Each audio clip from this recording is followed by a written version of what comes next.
السلام عليكم ورحمة الله وبركاته. إن الحمد لله نحمده ونستعينه ونستغفره ونعوذ بالله من شرور أنفسنا ومن سيئات أعمالنا. من يهده الله فلا مضل له ومن يضلل فلا هادي له. وأشهد أن لا إله إلا الله وحده لا شريك له. وأشهد أن محمدًا عبده ورسوله. اللهم صل على محمد وعلى آل محمد كما صليت على إبراهيم وعلى آل إبراهيم إنك حميد مجيد. اللهم بارك على محمد وعلى آل محمد كما باركت على إبراهيم وعلى آل إبراهيم إنك حميد مجيد. يا أيها الذين آمنوا اتقوا الله حق تقاته ولا تموتن إلا وأنتم مسلمون. أما بعد فإن خير الكلام كلام الله وخير الهدي هدي محمد صلى الله عليه وسلم وشر الأمور محدثاتها وكل محدثة بدعة وكل بدعة ضلالة. أعوذ بالله من الشيطان الرجيم. فرح المخلفون بمقعدهم خلاف رسول الله وكرهوا أن يجاهدوا بأموالهم وأنفسهم في سبيل الله وقالوا لا تنفروا في الحر قل نار جهنم أشد حرا لو كانوا يفقهون.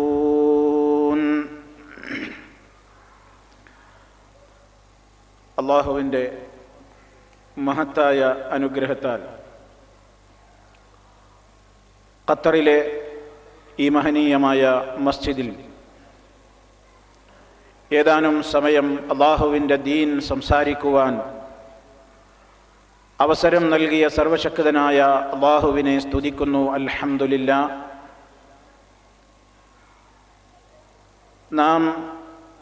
നമുക്ക് അല്ലാഹു നൽകിക്കൊണ്ടിരിക്കുന്ന വളരെയേറെ വിലപ്പെട്ട സമയങ്ങളും നമ്മുടെ സന്ദർഭങ്ങളും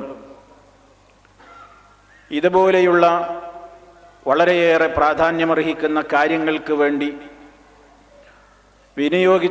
ഉപയോഗിച്ചുകൊണ്ട് അല്ലാഹുവിൻ്റെ അടുക്കൽ പുണ്യം നേടുവാനുള്ള പരിശ്രമങ്ങളിൽ ഏർപ്പെടുന്ന നമ്മുടെ പ്രവർത്തനം അല്ലാഹു ഒരു സ്വാലിഹായ അമലായി നമ്മിൽ നിന്നെല്ലാം ഖബൂൽ ചെയ്യുമാറാകട്ടെ. ചെറുതും വലുതുമായ സർവ്വദോഷങ്ങളും അല്ലാഹു അവൻ്റെ മഹത്തായ ഫദ്ല് മുഖേന പുറത്ത് മാപ്പ് നൽകി നമ്മെ ഓരോരുത്തരെയും അവൻ ശുദ്ധീകരിച്ച് അനുഗ്രഹിക്കുമാറാകട്ടെ. സഹോദരങ്ങളെ, പരിശുദ്ധമായ ഒരു മാസം പ്രതീക്ഷിച്ചു കൊണ്ടിരിക്കുന്ന ആളുകളാണ് നാം എല്ലാവരും. ലോകത്തിൻ്റെ വിവിധ ഭാഗങ്ങളിലുള്ള മുസ്ലിമീങ്ങൾ വളരെയേറെ പ്രതീക്ഷയോടുകൂടി സന്തോഷത്തോടുകൂടി കാത്തിരിക്കുകയാണ് പവിത്രമായ ഒരു മാസത്തിൻ്റെ വരവിനെ. നന്മയുടെ ആളുകളും കാത്തിരിക്കുന്നു, അതോടൊപ്പം തിന്മയുടെ ആളുകളും കാത്തിരിക്കുകയാണ്. പരിശുദ്ധ റമദാൻ വരുന്നു എന്നറിഞ്ഞപ്പോൾ പല വിധത്തിലുള്ള ആളുകൾ റമദാനിനെ സ്വീകരിക്കാൻ ഒരുങ്ങിക്കഴിഞ്ഞു. പ്രത്യേകിച്ച് നമ്മുടെ പല ചാനലുകാരും റമസാൻ പ്രോഗ്രാമുകൾ എന്ന നിലക്ക് റമദാനിനെ വരവേൽക്കുവാൻ വേണ്ടി പ്രത്യേകമായ സിനിമകളും സീരിയലുകളും പ്രത്യേകമായ പരിപാടികളും സംവിധാനങ്ങളുമൊക്കെയായി അവർ ഒരുക്കത്തിലാണ്. ഷോപ്പിംഗ് സെന്ററുകളിലെയും കച്ചവട സ്ഥാപനങ്ങളിലെയും ആളുകളും റമദാനിനെ വരവേൽക്കാൻ കാത്തിരിപ്പാണ്. വലിയ ഓഫറുകൾ പ്രഖ്യാപിച്ചുകൊണ്ട്, അതുപോലെ തന്നെ വൈവിധ്യമാർന്ന ഉൽപ്പന്നങ്ങളെ വിറ്റഴിക്കുവാനുള്ള സംവിധാനങ്ങളെക്കുറിച്ച് ആലോചിച്ചുകൊണ്ട് അവരും ഒരുക്കത്തിലാണ്. പല വീടുകളും ഒരുക്കത്തിലാണ്. ഒരു മാസക്കാലത്തേക്ക് ആവശ്യമായ വിഭവസമൃദ്ധമായ ഭക്ഷണത്തിന് വേണ്ട സാധനങ്ങളൊക്കെ വാങ്ങിക്കൂട്ടി ഫ്രിഡ്ജുകളെല്ലാം മാംസങ്ങളും അതുപോലെയുള്ള ഭക്ഷ്യപദാർത്ഥങ്ങളും കൊണ്ട് നിറക്കുവാനുള്ള തത്രപ്പാടിലും ബദ്ധപ്പാടിലുമാണ് പല വീട്ടുകാരും. ഇത്തരം ഒരു സാഹചര്യത്തിൽ സത്യവിശ്വാസികളായ നമ്മെ സംബന്ധിച്ചിടത്തോളം നാം എങ്ങനെയാണ് ഈ മാസത്തെ കാത്തിരിക്കുന്നത്? നമുക്കും വേണമല്ലോ ഈ മാസത്തെ സ്വീകരിക്കുവാനുള്ള ഒരു തയ്യാറെടുപ്പ്. നമ്മുടെ മനസ്സിലേക്ക് ഈ റമദാൻ കടന്നു വരുമ്പോൾ തന്നെ ആദ്യം നമ്മുടെയൊക്കെ മനസ്സിലുണ്ടാകുന്ന ഒരു ബേജാറ്. കലണ്ടറുകളിൽ നോക്കിയിട്ട് നമ്മൾ ഫജ്റിന്റെ സമയം നോക്കുന്നു, മഗ്രിബിന്റെ സമയം നോക്കുന്നു, മണിക്കൂറുകൾ നാം കണക്ക് കൂട്ടുന്നു, കഠിനമായ ചൂടിനെ സംബന്ധിച്ച് വേവലാതി കൊള്ളുന്നു. പടച്ച റബ്ബേ, ഇക്കൊല്ലത്തെ റമദാൻ 15 മണിക്കൂറിലേറെ നീണ്ടു നിൽക്കുന്ന റമദാനാണല്ലോ. 10-15 മണിക്കൂറുകളിലധികം നോമ്പനുഷ്ഠിക്കണമല്ലോ, അതും കഠിനമായ ചൂടും. അപ്പൊ റമദാൻ വരുന്നതിൽ അത്ര വലിയൊരു സന്തോഷത്തിന് ഒരു മങ്ങൽ. റമദാൻ വരുന്നു എന്നൊക്കെ പറയുമ്പോൾ റമദാനിനെയാണ് സന്തോഷത്തോടുകൂടെ വരവേൽക്കുക എന്നൊക്കെ പറയുമ്പോൾ മനസ്സിൽ ഈ ഒരു ബേജാറും ഈ ഒരു വേവലാതിയും നിറഞ്ഞു നിൽക്കുമ്പോൾ സഹോദരങ്ങളെ, എവിടെയോ ഒരു തകരാറ് ബാധിക്കുന്നില്ലേ? നമ്മൾ ആലോചിക്കണം. നാം ഇന്ന് അള്ളാഹുവിന്റെ വലിയ തൗഫീക്ക് കൊണ്ട് സുജൂദ് ചെയ്യുന്ന പള്ളികളിലും ജോലി ചെയ്യുന്ന സ്ഥാപനങ്ങളിലും ശീതീകരണ സംവിധാനമുള്ളയിടത്താണ് നമ്മളൊക്കെ സുജൂദ് ചെയ്യുന്നത്, പ്രവർത്തിക്കുന്നത്. ഒരു കാലഘട്ടത്തിൽ ഈ സംവിധാനങ്ങളൊന്നും ഇല്ലാതിരുന്ന ഒരു കാലത്ത് കഠിനമായ ചൂടേറ്റ് വെയിലേറ്റ് വാടിത്തളർന്ന നമ്മുടെ മുൻഗാമികളായ സഹാബാക്കൾ, നമ്മുടെ മുൻഗാമികൾ, അവർ വളരെ താല്പര്യപൂർവ്വം കാത്തിരുന്ന ഒരു മാസമായിരുന്നു പരിശുദ്ധമായ റമദാൻ. നബി സല്ലല്ലാഹു അലൈഹി വസല്ലമിന്റെ കാലത്ത് തബൂക്ക് യുദ്ധത്തിന് പുറപ്പെടാനുള്ള ഒരു ആഹ്വാനമുണ്ടായി. തബൂക്ക് യുദ്ധത്തിന് പുറപ്പെടാനുള്ള ആഹ്വാനമുണ്ടായ സന്ദർഭത്തിൽ കാലാവസ്ഥ വളരെ പ്രതികൂലമായിരുന്നു. ഇന്ന് നമ്മൾ അനുഭവിക്കുന്ന ചൂടിനേക്കാൾ 10 മടങ്ങ് കടുത്ത ചൂടുള്ള, തീപാറുന്ന ചൂടെന്ന് വിശേഷിപ്പിക്കാവുന്ന ചൂടിന്റെ കാലഘട്ടം. ഫലവൃക്ഷങ്ങളെല്ലാം അതിന്റെ കായികനികൾ കൊണ്ട് നിറഞ്ഞ് വളരെയേറെ ഫലഭൂയിഷ്ടമായി നിൽക്കുന്ന വിളവെടുപ്പിന്റെ കാലഘട്ടം. നാട്ടിൽ നിന്ന് പോകാൻ ഈ ഫലഭൂയിഷ്ടമായ പ്രത്യേകമായ കാർഷിക വിളകളെ ഓർത്താൽ നാട്ടിൽ നിന്ന് പോകാൻ കഴിയില്ല. ചൂടിന്റെ കാഠിന്യമോർത്താൽ യാത്ര ചെയ്യാനുമാവില്ല. അത്തരം ഒരു സാഹചര്യത്തിലാണ് തബൂക്ക് യുദ്ധത്തിന് പുറപ്പെടണം എന്ന കൽപ്പനയുണ്ടായത്. ഈമാനുള്ള സഹാബിമാരൊക്കെ ഒന്നും വകവെക്കാതെ തബൂക്ക് യുദ്ധത്തിന് പുറപ്പെട്ടു. ചൂടവർക്ക് പ്രശ്നമായില്ല, ദുന്യാവിന്റെ ഒന്നും അവർക്ക് പ്രശ്നമായില്ല. അവർ യാത്രക്കൊരുങ്ങി, അവർ യാത്ര പോയി. അതേ അവസരത്തിൽ ഏതാനും ചില ആളുകൾ മദീനയിൽ തന്നെ തങ്ങി. അവർ പോയില്ല, അവർ യുദ്ധത്തിന് പുറപ്പെട്ടില്ലെന്ന് മാത്രമല്ല, അങ്ങനെ യുദ്ധത്തിന് പോകാതെ ഇരുന്നതിൽ അവർക്ക് വല്ലാത്തൊരു സന്തോഷം. പാവം വിഡ്ഢികളായ കുറെ ആളുകൾ ഈ ചൂടത്ത് പോയിരിക്കുകയാണ്. നമ്മൾ വളരെ ബുദ്ധിമാന്മാരാണ് എന്ന നിലക്ക് മുനാഫിക്കീങ്ങളായ ആളുകൾക്കൊരു തോന്നൽ. പരിശുദ്ധ ഖുർആൻ അതിനെ സംബന്ധിച്ച് പറഞ്ഞത്, ഫരിഹൽ മുഖല്ലഫൂന ബിമഖഅദിഹിം ഖിലാഫ റസൂലില്ലാഹ്, അല്ലാഹുവിന്റെ റസൂലിന് എതിരായി കൊണ്ടിരുന്ന കക്ഷികൾ അവര് സന്തോഷിക്കുകയാണ്.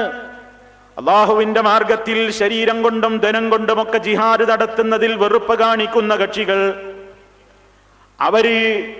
അവരെ പോലെ തന്നെ മറ്റുള്ളവരുമായി തീരാൻ വേണ്ടി ഈ മുനാഫിക്കീങ്ങൾ മദീനയിലുണ്ടായിരുന്ന ചില ആളുകളോടൊക്കെ പറഞ്ഞു നോക്കി. വഖാലൂ, അവര് പറഞ്ഞു, ലാ തൻഫിറൂ ഫിൽ ഹർറ്, ഈ ചൂടുകാലത്ത് നിങ്ങൾ പുറപ്പെടല്ല. ഈ ചൂട് സമയത്താണോ നിങ്ങൾ പുറപ്പെടുന്നത് എന്ന് ചോദിച്ച് പിന്തിരിപ്പിക്കുമ്പോൾ, സഹോദരങ്ങളെ, അത് പറയാനാണ് ഞാൻ ഈ സംഭവം ഓർമ്മിപ്പിക്കുന്നത്. അള്ളാഹു അതിന് മറുപടി പറയാൻ നബി തങ്ങളെ ഏൽപ്പിക്കുകയാണ്. ഖുൽ, നബിയെ പറയൂ, നാറു ജഹന്നമ അശദ്ദു ഹർറാ ലൗ കാനൂ യഫ്ഖഹൂൻ. ജഹന്നമിന്റെ തീയാണല്ലോ ഏറ്റവും കഠിനമായ ചൂടുള്ള തീയ്. ലൗ കാനൂ യഫ്ഖഹൂൻ, അവരത് മനസ്സിലാക്കിയിരുന്നുവെങ്കിൽ ഒരു ചൂടും അവർക്ക് പ്രശ്നമാകില്ലായിരുന്നല്ലോ, ഒരു പ്രതിസന്ധിയും അവരെ പിന്തിരിപ്പിക്കുകയില്ലായിരുന്നല്ലോ. എത്രത്തോളം നബി സല്ലല്ലാഹു അലൈഹി വസല്ലം പറഞ്ഞു, നാറു ബനീ ആദമല്ലത്തി തൂഖിദൂനഹാ ജുസ്ഉം മിൻ 70 ജുസ്അൻ മിൻ നാരി ജഹന്നമ. ജഹന്നമിന്റെ തീയുടെ 70 മാത്രമാണ് സഹാബിമാരെ നിങ്ങളെന്ന് കത്തിച്ചുകൊണ്ടിരിക്കുന്ന തീ എന്ന് പറയുന്നത്. ജഹന്നമാകുന്ന തീയുടെ 70 ഇരട്ടിയിൽ 70 ഭാഗിക്കുകയാണെങ്കിൽ അതിന്റെ 69 ഇരട്ടിയും ഇവിടെ വന്നിട്ടില്ല. അതിന്റെ 1 മാത്രമാണ് നിങ്ങൾ ഇന്ന് കത്തിച്ചുകൊണ്ടിരിക്കുന്ന തീയെന്ന്. കാരിരുമ്പിനെ പോലും വെള്ളമാക്കി ഒലിപ്പിക്കുന്ന, സെക്കൻഡ് നേരം കൊണ്ട് വലിയ രൂപത്തിലുള്ള അതേ വലിയ ഇരുമ്പ് ദണ്ടുകളെപ്പോലും പഴുപ്പിച്ച് വെള്ളമാക്കി ഒലിപ്പിച്ച് കളയുന്ന ശക്തമായ ചൂടുള്ള തീയ്.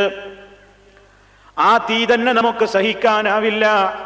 അതിന്റെ 69 ഇരട്ടി മടങ്ങാണ് ജഹന്നമിന്റെ തീ എന്ന് പറയുമ്പോൾ, ആ തീയെക്കുറിച്ച് ചിന്തിച്ചാൽ ഒരു കാര്യത്തിൽ നിന്നും പിന്തിരിയാൻ മുസ്ലിമിന് കഴിയില്ല. ഞാൻ എന്തിനാണ് എന്നോടും നിങ്ങളോടും തുടക്കത്തിലെ ഈ സംഭവം ഓർമ്മിപ്പിക്കുന്നത്? ചൂടിന്റെ വർത്തമാനം പറഞ്ഞുകൊണ്ട് നോമ്പിനെ നമ്മൾ സ്വീകരിക്കല്ല. ചൂടിന്റെ കാഠിന്യം പറഞ്ഞുകൊണ്ട് വരാൻ പോകുന്ന മാസത്തെക്കുറിച്ചൊരു വേവലാതി വേണ്ട. ചൂടിന്റെ കടുപ്പം പറഞ്ഞ് പകലിന്റെ ദൈർഘ്യം പറഞ്ഞിട്ട് അതേ ദൈർഘ്യമേറിയ ദിവസങ്ങളും കൊല്ലങ്ങളുമാണല്ലോ മഹ്ശറിൽ വിയർത്തൊലിച്ചുകൊണ്ട് നിൽക്കേണ്ടത്. ആ നിൽപ്പിനൊരാശ്വാസം നൽകപ്പെടുന്ന ഏറ്റവും വലിയ കർമ്മമാണ് അല്ലാഹു റബ്ബുൽ ആലമീൻ യാ അയ്യുഹല്ലദീന ആമനൂ കുതിബ അലൈക്കുമുസ് സിയാം കമാ കുതിബ അലല്ലദീന മിൻ ഖബ്ലികും ലഅല്ലകും തത്തഖൂൻ. അതേ, നിങ്ങൾ ഭക്തിയുള്ളവരായി തീരാൻ വേണ്ടി നിങ്ങൾക്ക് നോമ്പ് നിർബന്ധമാക്കപ്പെട്ടിരിക്കുന്നു വിശ്വാസികളെ. അപ്പൊ നോമ്പിനെ കുറിച്ച് നമ്മുടെ മനസ്സിൽ ഒരു വിഷമവും തോന്നരുത്. നമ്മൾ നമ്മുടെ മനസ്സിനോട് ചോദിക്കണം, എനിക്ക് ഈ റമദാൻ വരുന്നതിൽ സന്തോഷക്കുറവുണ്ടോ? സന്തോഷക്കുറവുണ്ടെന്നാണ് എന്റെ മറുപടി എങ്കിൽ ഞാൻ എൻ്റെ ഈമാൻ ഒന്ന് പരിശോധിക്കണം. ഞാൻ എന്തിന് സന്തോഷിക്കാതിരിക്കണം? അതെ, ഈ റമദാൻ വരുമ്പോൾ എത്ര ചൂടുള്ള കാലഘട്ടമാവട്ടെ, എത്ര സുദീർഘമായ പകലാവട്ടെ, അല്ലാഹുവേ, നീയല്ലേ എനിക്ക് ആരോഗ്യം തരുന്നവൻ, നീയല്ലേ എനിക്ക് തൗഫീഖ് നൽകുന്നവൻ.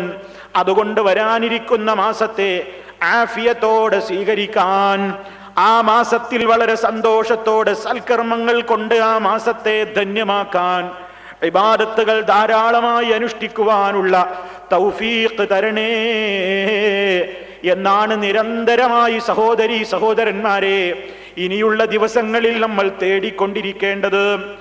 അത്രത്തോളം വളരെ പ്രാധാന്യമുള്ള ഒരു കാര്യത്തിലേക്കാണ് നമ്മൾ കാലെടുത്തു വെക്കാൻ പോകുന്നത്.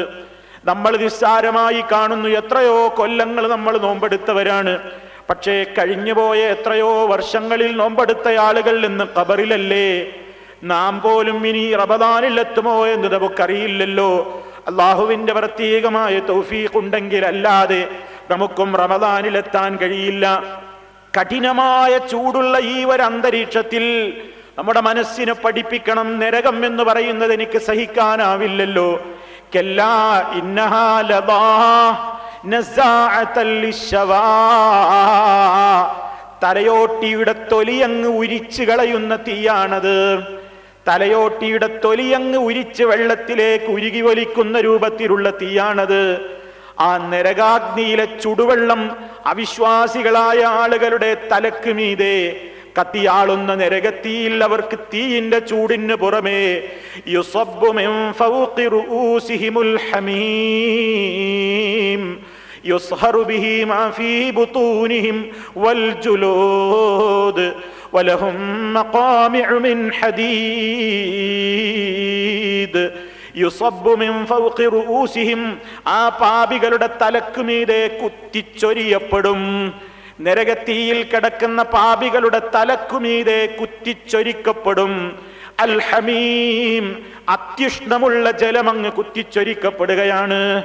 അതേ ബാത്റൂമിൽ വെച്ച് കുളിക്കുന്ന നേരത്ത് കൈയൊന്ന് തെറ്റിയിട്ട് ചുടുവെള്ളത്തിന്റെ ഭാഗത്തേക്ക് വാൾവൊന്ന് തുറന്നു വിട്ടാൽ, കഠിനമായ ചൂടുള്ള വെള്ളമങ്ങ് തലയിലെറ്റിയാൽ ഉണ്ടാകുന്ന വിഷമം എത്രയാ സഹോദരാ!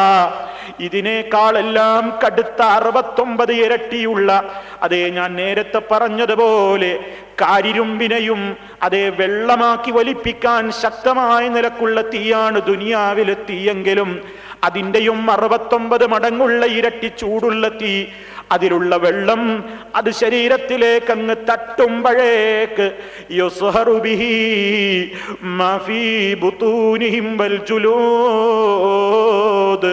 വയറിലുള്ള കുടലുകളൊന്നാകെ ഉരുകി പുറത്തേക്ക് ഒലിക്കുന്നു. തീർന്നില്ല. വലഹും മഖാമിഉ മിൻ ഹദീദ്, ഇരുമ്പിനാലുള്ള ഹാമറുകൾ ഉണ്ടവരെ ശിക്ഷിക്കുവാൻ. കുല്ലമാ അറാദു അൻ യഖ്റുജു മിൻഹാ മിൻ ഗമ്മിൻ ഉഈദു ഫീഹാ, കഠിനമായ ചൂടിന്റെ കടുപ്പം കൊണ്ട് നരകത്തിയിൽ എന്ന് വിഷമിച്ചുകൊണ്ട് ഒന്ന് പുറത്തു കിടക്കാൻ ഉദ്ദേശിക്കുമ്പോഴൊക്കെയും അതിലേക്ക് തന്നെ വീണ്ടും അടിച്ചടിച്ചുകൊണ്ട് വീണ്ടും മടക്കപ്പെടുന്ന ഒരവസ്ഥയാണ്. കത്തിയാളുന്ന ശിക്ഷ നീ ഒന്ന് ആസ്വദിച്ചോളൂ എന്ന് പറയപ്പെടുക കൂടി ചെയ്യുന്നു എന്ന് ഖുർആൻ പറയുമ്പോൾ, ഏറ്റവും കഠിനമായ ഒരു ചൂടുള്ള ഒരു അന്തരീക്ഷത്തിൽ നമുക്ക് നോമ്പ് നോൽക്കാൻ അവസരം കിട്ടുന്നത്, അല്ലാഹുവേ നാളെ മഹ്ശറിലുള്ള നിന്റെ നരകത്തിയുടെ ചൂടിൽ നിന്ന്, ജഹന്നമിന്റെ ചൂടെന്ന് പറയുന്നില്ലേ, നാറു ജഹന്നമ അശദ്ദു ഹർറാ, ആ കഠിനമായ ചൂടിൽ നിന്ന് സഹോദരാ സഹോദരി നമുക്കും നമ്മുടെ മക്കൾക്കും നമ്മുടെ മാതാപിതാക്കൾക്കും അല്ലാഹു ഒരു സംരക്ഷണം നൽകാൻ ഈ റമദാൻ എനിക്ക് നിമിത്തമായെങ്കിൽ റബ്ബേ, അതാണല്ലോ ഞാൻ ആഗ്രഹിക്കുന്നത്, അതിനാണല്ലോ ഞാൻ തേടുന്നത്. അതാണ് എൻ്റെ മനസ്സിൽ ഈ റമദാൻ കടന്നു വരുമ്പോഴുള്ള ഏറ്റവും വലിയ സന്തോഷം. എൻ്റെ പാപത്തിന്റെ കറകളൊക്കെ ഒന്ന് കഴുകിക്കളയണം, റബ്ബിന്റെ മുമ്പിലൊന്ന് കരഞ്ഞു പറയണം, കഴിഞ്ഞകാല ജീവിതത്തിന്റെ പോരായ്മകളൊന്ന് നികത്തണം, ന്യൂനതകളൊക്കെ ഒന്ന് പരിഹരിക്കണം. അതേ കൂടുതൽ എൻ്റെ റബ്ബിലേക്ക് അടുത്തുകൊണ്ട് മുത്തഖീങ്ങൾക്ക് തയ്യാറാക്കി വെക്കപ്പെട്ടിട്ടുള്ള സ്വർഗത്തിലേക്ക് എനിക്ക് കടന്നോ, സ്വർഗത്തിലേക്ക്. സലാമുൻ അലൈക്കും ബിമാ സബർതും, സഹിച്ചു നോമ്പ് നോറ്റവരെ, സഹിച്ച് ജീവിതത്തിന്റെ എല്ലാ തരണങ്ങളെ എല്ലാ പ്രയാസങ്ങളെയും തരണം ചെയ്ത വിശ്വാസികളെ, ഉദ്ഖുലൂഹാ ബിസലാം, ശാന്തിയോടെ സ്വർഗത്തിൽ പ്രവേശിച്ചോളൂ എന്ന് പറയപ്പെടും വരെ നമുക്ക് വിശ്രമല്ല. ആ വാക്ക് കേൾക്കും വരെ നമുക്ക് ഉറപ്പില്ല നമ്മൾ സ്വർഗത്തിൽ കിടക്കൂന്ന്. അതുകൊണ്ട് പ്രിയമുള്ളവരെ, ചൂടിന്റെ ഒരു കാര്യം പറഞ്ഞിട്ട് നമ്മുടെ മനസ്സിൽ റമദാനിനോടൊരു ബഹുമാനക്കുറവ്, ഒരു താല്പര്യക്കുറവ് ഉണ്ടായിക്കൂടാ എന്നാണ് എനിക്ക് എന്നോടും നിങ്ങളോടും പറയാനുള്ളത്. ഇനി സഹോദരന്മാരെ, രണ്ടാമത് എനിക്ക് പറയാനുള്ളത്, നാം ഒരു ഇബാദത്തിന് വേണ്ടിയാണ് കാത്തിരിക്കുന്നത്. നമ്മൾ ഏതൊരു കാര്യത്തിനും ഒരുങ്ങും. നമസ്കരിക്കാനാണെങ്കിൽ അതിന് നേരത്തെ പുറപ്പെടും, വുദൂ ചെയ്യും, എല്ലാ സംവിധാനങ്ങളും നമ്മൾ ഏർപ്പെടുത്തും. അതുപോലെ തന്നെ സക്കാത്താണെങ്കിൽ അതിന്റെ കണക്ക് നോക്കും, ഹജ്ജിനാണെങ്കിൽ അതിന് വേണ്ട എല്ലാ ഏർപ്പാടുകളും നമ്മൾ ചെയ്യും. നോമ്പിനും വേണം, എല്ലാ ഇബാദത്തുകൾക്കും വേണം ഒരു മുന്നൊരുക്കം. ഏറ്റവും വലിയ മുന്നൊരുക്കം എന്താണ്? അറിവാണ്. അറിവില്ലാതെ ഒരു ഇബാദത്ത് ചെയ്യരുത് പ്രിയമുള്ളവരെ. അള്ളാഹുവിന്റെ ദീൻ എന്ന് പറയുന്നതാണ് നമുക്ക് പഠിക്കാനുള്ള ഏറ്റവും വലിയ ഇൽമ്.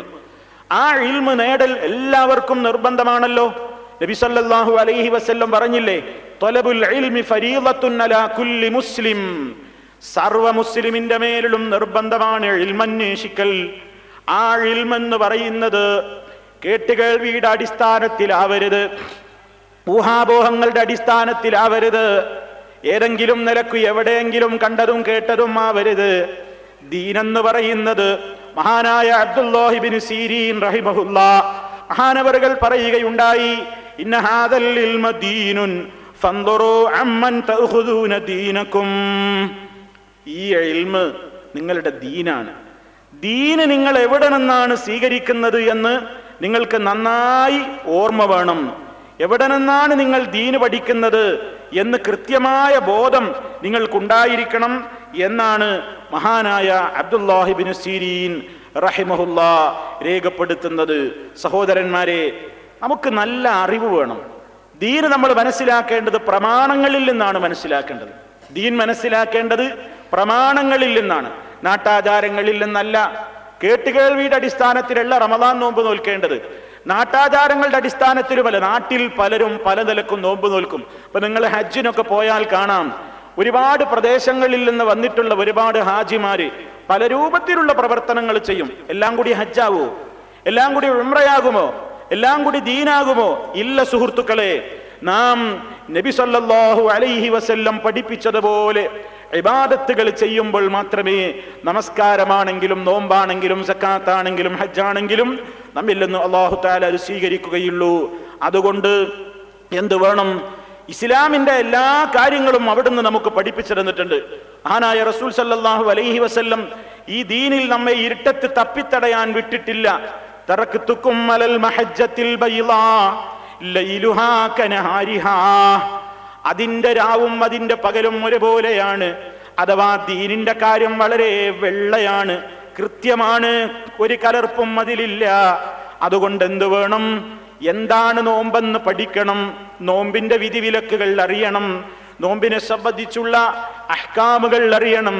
എങ്ങനെ നോമ്പെടുക്കണം, എങ്ങനെ നോമ്പെടുത്തുകൂടാ, എന്താണ് നോമ്പിന്റെ കാതൽ, എന്താണ് നോമ്പിന്റെ ചൈതന്യം, ഇതൊക്കെ നമ്മൾ അറിയണം. കേട്ടുകേൾവികൾ പലതും ഉണ്ടാവും. പലരും പലതും പറഞ്ഞു നടക്കും. ഉദാഹരണമായിട്ട് ആളുകൾ ചെവിയിലൂടെ വെള്ളം കയറിയാ നോമ്പ് മറിയോ? അതുപോലെ തന്നെ വെള്ളത്തിൽ ഇരിക്കാൻ പാടുണ്ടോ? പുഴയിലോ അല്ലെങ്കിൽ ബാത്ത് ടബിലോ ഒക്കെ വെള്ളം നിറച്ച് നമ്മൾ അതിൽ ഇരിക്കാൻ പാടുണ്ടോ? മലദ്വാരത്തിൽ കൂടെ വെള്ളം കയറൂലേ? അപ്പൊ നോമ്പ് മുറിയൂലേ? ഇതുപോലെ തന്നെ പല രൂപത്തിലുള്ള ചോദ്യങ്ങൾ. കണ്ണിൽ മരുന്നിറ്റിക്കുന്നത്, ഇഞ്ചക്ഷൻ ചെയ്യുന്നത്, കണ്ണിൽ സുറുമയിടുന്നത്, അതുപോലെ തന്നെ പല്ല് തേക്കുന്നത്, ഒരുപാട് ധാരണകൾ ആളുകൾക്ക് ഇനി റമദാൻ ഇങ്ങോട്ടായാൽ ചോദ്യങ്ങൾ ഇങ്ങനെ വരാൻ തുടങ്ങും. വാസ്തവത്തിൽ സഹോദരന്മാരെ, നബി സല്ലല്ലാഹു അലൈഹി വസല്ലം പറഞ്ഞു, മൂക്കിൽ വെള്ളം കയറ്റി ചീറ്റുമ്പോൾ മാത്രം നിങ്ങളൊന്ന് നോമ്പുകാരനായിരിക്കെ ശ്രദ്ധിക്കണം എന്നാണ്. നബി സല്ലല്ലാഹു അലൈഹി വസല്ലം പറഞ്ഞു, നിങ്ങൾ മൂക്കിൽ വെള്ളം നന്നായി കയറ്റി ചീറ്റണം. എപ്പോ? വുളൂ ചെയ്യുമ്പോൾ. അതേ അവസരത്തിൽ നബി സല്ലല്ലാഹു അലൈഹി വസല്ലം പറഞ്ഞത്, ബാലിഗിൽ ഫിൽ ഇസ്തിൻഷാഖ് ഇല്ലാ അൻ തകൂന സായിമാ. നീ നോമ്പുകാരനായാൽ ഒഴികെ. അപ്പൊ നോമ്പുകാരൻ മൂക്കിൽ വെള്ളം കയറ്റി ചീറ്റുമ്പോ കുറച്ച് ശ്രദ്ധിക്കണം, വല്ലാതെ കയറിപ്പോകരുത്. അതുകൊണ്ട് മൂക്കിൽ മരുന്നിറ്റിക്കുന്നത് നോമ്പുകാരന് പാടില്ല. കാരണം എന്താ? അത് നേരെ നമ്മുടെ തൊണ്ടയിലേക്കാണ് എത്തുന്നത്. അതേ അവസരത്തിൽ ചെവിയിൽ മരുന്നിറ്റിക്കുന്നത്, കണ്ണിൽ മരുന്നിറ്റിക്കുന്നത്, ഇഞ്ചക്ഷൻ അടിക്കുന്നത്. ഇഞ്ചക്ഷൻ ഏത് ഇഞ്ചക്ഷൻ? നോമ്പിന്റെ ക്ഷീണമറിയാതിരിക്കാനുള്ള ഗ്ലൂക്കോസ് പോലെയുള്ള അത്തരത്തിലുള്ള പോഷകമൂല്യങ്ങൾ അടങ്ങിയ ഇഞ്ചക്ഷനുകളല്ല. ശാരീരികമായിട്ടുള്ള രോഗമുണ്ട്, ആ നിലക്കുള്ള ഇഞ്ചക്ഷനുകൾ അടിക്കുന്നത് കൊണ്ട് നോമ്പ് മുറിയുന്നില്ല.